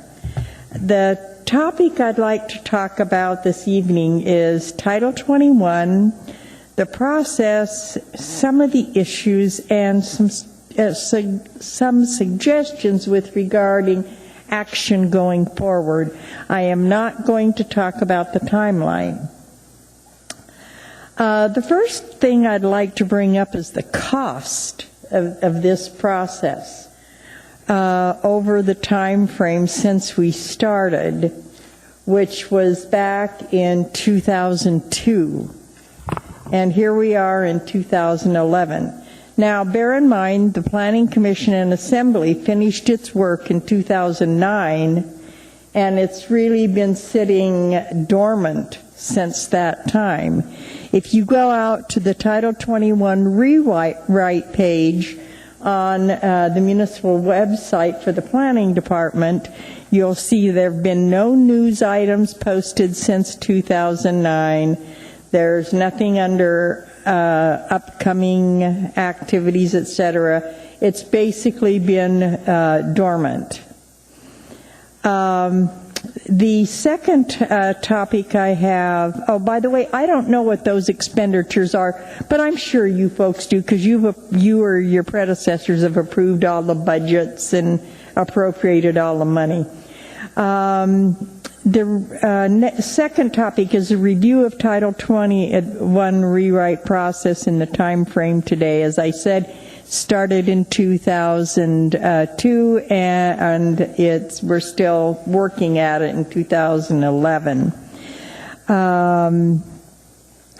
And number 3 is I'm offering now some respectful and gentle reminders regarding the roles of all the parties at the table going forward. I start with the public. Next on my list is the Assembly, the third is the Mayor, and the fourth is the staff. And in my universe, we all have equal time. May I continue? Ms. Jones, I suspect Mr. Trainee will ask you to. Thank you. Everything else to say? Yes. Okay. Not too much. Not more than 5 minutes. Not too much. Go ahead, Tony. Okay. We all have equal standing in my world, except the public's at the top of the list, because quite frankly, you and the mayor work for the public.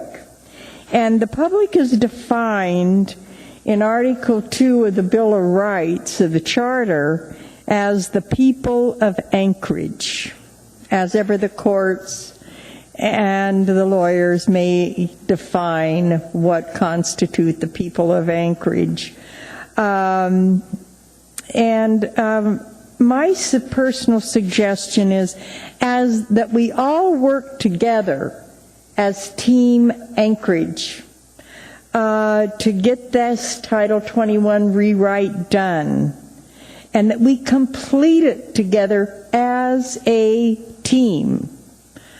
Not the Assembly pulling in one direction and the mayor pulling in one direction and the citizens pulling in one direction, and heaven knows our staff. I'm going to say whatever they're being paid, it's clearly not enough, because why they haven't all collapsed working on this, I don't know. Or quit, run away, or something, but we need them to help us wrap this up as quickly as is reasonably possible. In the private sector, no company, no board of directors would put up with this, kind of performance. This kind of time frame, and I'm to blame. I was the chair of the Planning Commission for a lot of this time. I don't have clean hands. The public, elected each of you and the mayor, and so we want to help, but we want to be at the table and be part of this process, an equal player at the table. Going forward, we need you.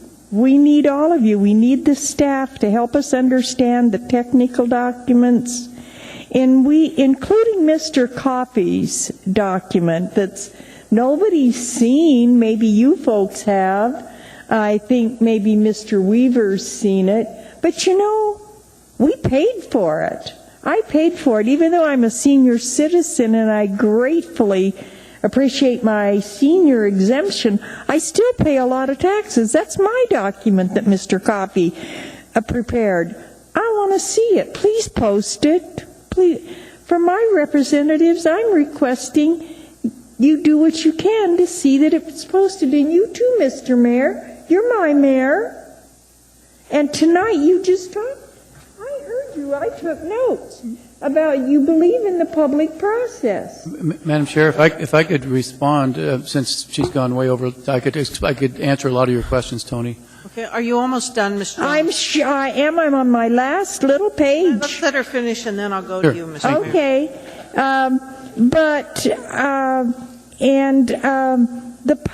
We need all of you. I genuinely thank you, all of you who have taken the time to listen to me or respond to me, and to those of you that have been too busy, I understand, kind of. I always tried during my 25 years on the planning board and actually for 25 plus, and on the Planning and Zoning Commission to remember who I worked for. It was the public and only the public. Just like your daddy, Mr. Mayor. And two of you folks in this room were on the assembly when Anchorage 2020 were passed, Mr. Trainee and Mr. Sullivan. And I'm proud to see in the minutes from that meeting you made the final motion that adopted Anchorage 2020. And I learned from reading those minutes how much you respect parks. Ms. Jones, you've And I'm got done. the extra 5, so you've gone 8. I am so done. Okay. Thank you, Madam Chair. Thank you. Mr. Mayor, would you like to comment? Yes, thank you. And Tony, the process going forward is both the legal department and the planning department have Mr. Coffey's notes and analysis, but it didn't come in a form that you might normally see where it's a new draft ordinance. And so what legal and planning are doing are going to put it into a form that I think the public will find a lot easier to understand. It'll be a red line version that shows the suggested changes. But keep in mind, they're just suggestions, and what we'll be doing with our staff is putting together an S version. Some of his concepts and ideas might be incorporated, some won't. Planning staff will certainly have some suggestions. But we're hoping by the end of August to have a version that will go to the public, will go to the Planning and Zoning Commission. There'll obviously be a very public process at that point when they hold their hearings. And, of course, you can submit any ideas, obviously not just in the public hearing format. And then when planning and zoning are complete, which we anticipate will be somewhere towards the end of October, we hope to have it to the Assembly by November so that, once again, the public process will be open and available, both public hearings and the opportunity to submit comments. So, the analytical work of one person analyzing a document is not a very public process. The work product, once it's formatted, will be a very public process, I can assure you. Mr. Honeman. Well, Ms. Jones, and I apologize. I'm probably one of those that hadn't gotten back to you more expeditiously. I know I've thanked you for your input, but I'll just make the request. I asked the administration for the same thing that Ms. Jones was asking. I don't believe it has any economic impact, the work product that Mr. Coffey presented. And I know that there's been some issues of it's a document that may not necessarily have the red line changes and the scans and such, but I'd ask that we have that because I haven't had a chance to look at it either. And I realize that it might not be the final version. Perhaps we see an S version, which of course then we receive testimony on and vote on. But in the meantime, in the interim, I'd request that the administration do its best to expeditiously get that document in its form as presented to the Assembly so we can present it to our constituents. Thank you. Okay, thank you very much. Thank you for your courtesy of extending me extra time. You can thank Mr. Trainee on that one. And is there anyone else who'd like to speak to us on non-agenda item? Thank you. Anyone else at all on a non-agenda item? Please come forward.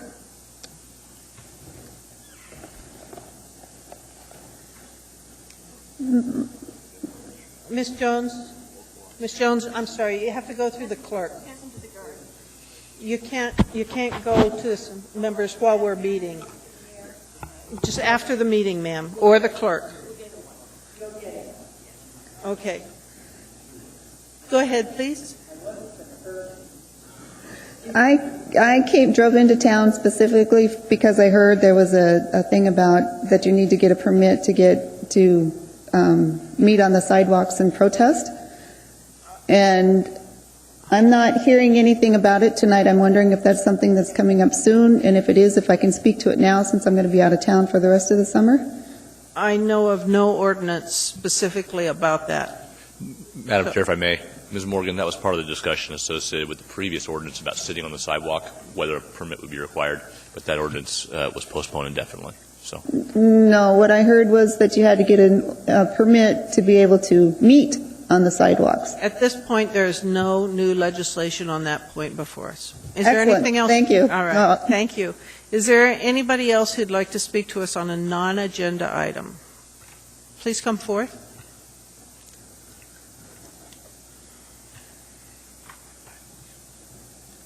Yeah, I have my name is Jason Agri. I have a non-agenda item, and I have a disbursement here I'd like to add. Handouts all go to the clerk. Thank you. And then you want to speak to it? You got to just give it to her, and she'll take care of it. She'll pass them out. Okay, thank you. Go ahead and speak. I went to AWWU today to enter, they're having an executive board meeting tomorrow, and I have a cease and desist letter that I put together for the cease and desist water fluoridation in the city of Anchorage. And all the details are contained within this letter explaining why, and I still have not been afforded clarification, even though I had given information to this body on February 1st, and I never got any kind of response. And I was advised to take up this issue with AWWU, which I did, and they have not clarified legal jurisdiction either. So I'm here to basically serve upon this body this letter to request for equitable remedy in the matter of water fluoridation and the legal status of it. And you may read everything. I'm open to any questions, or if there's anything to discuss. There are no questions. What you would need is probably an assembly member who's willing to put forth an ordinance for us to consider, or you could go through the court system, or you could go to the AWWU Board of Directors, and it sounds like you've done at least that one. Yeah, I'm just trying. Yeah, Thank you. and there's been a lot of studies that have come out in the last 3 to 4 years, and I know it's been a long time since the city of Anchorage has taken up this issue for discussion, and also last month Fairbanks discontinued fluoridation, and specifically they mentioned the legal aspects that were not quite addressed, which I'm now trying to clarify as a definite issue of concern that they had. Okay. Thank you, So, sir. All right. Thank you. Thank you very much. Okay, thank you. Is there anyone else who'd like to speak to us? Hearing and seeing no one. If there's any general comments? just if you'd let me vote as Jennifer's proxy, we would have done earlier today. No, you cannot vote for Ms. Johnston. Mr. Starr. Well, there's a Boy Scout in uniform in the audience, and I was wondering if you would like to introduce himself and anything. Are you working on it? Come on down. We put them all through it. Are you working on a merit badge for citizenry? All right. We generally do have a practice of recognizing all scouts who come in uniform. And high school students. And high school students. So you don't have to do it, but we'd certainly appreciate hearing your name and what merit badge you're working on. Everybody's doing it. No pressure.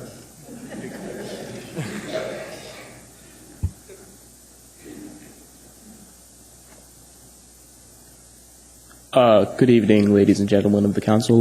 My name is Timothy Tyree, and I'm working on the Citizenship of the Community Merit Badge. Thank you. And would you mind telling us where your troop is located, or what troop?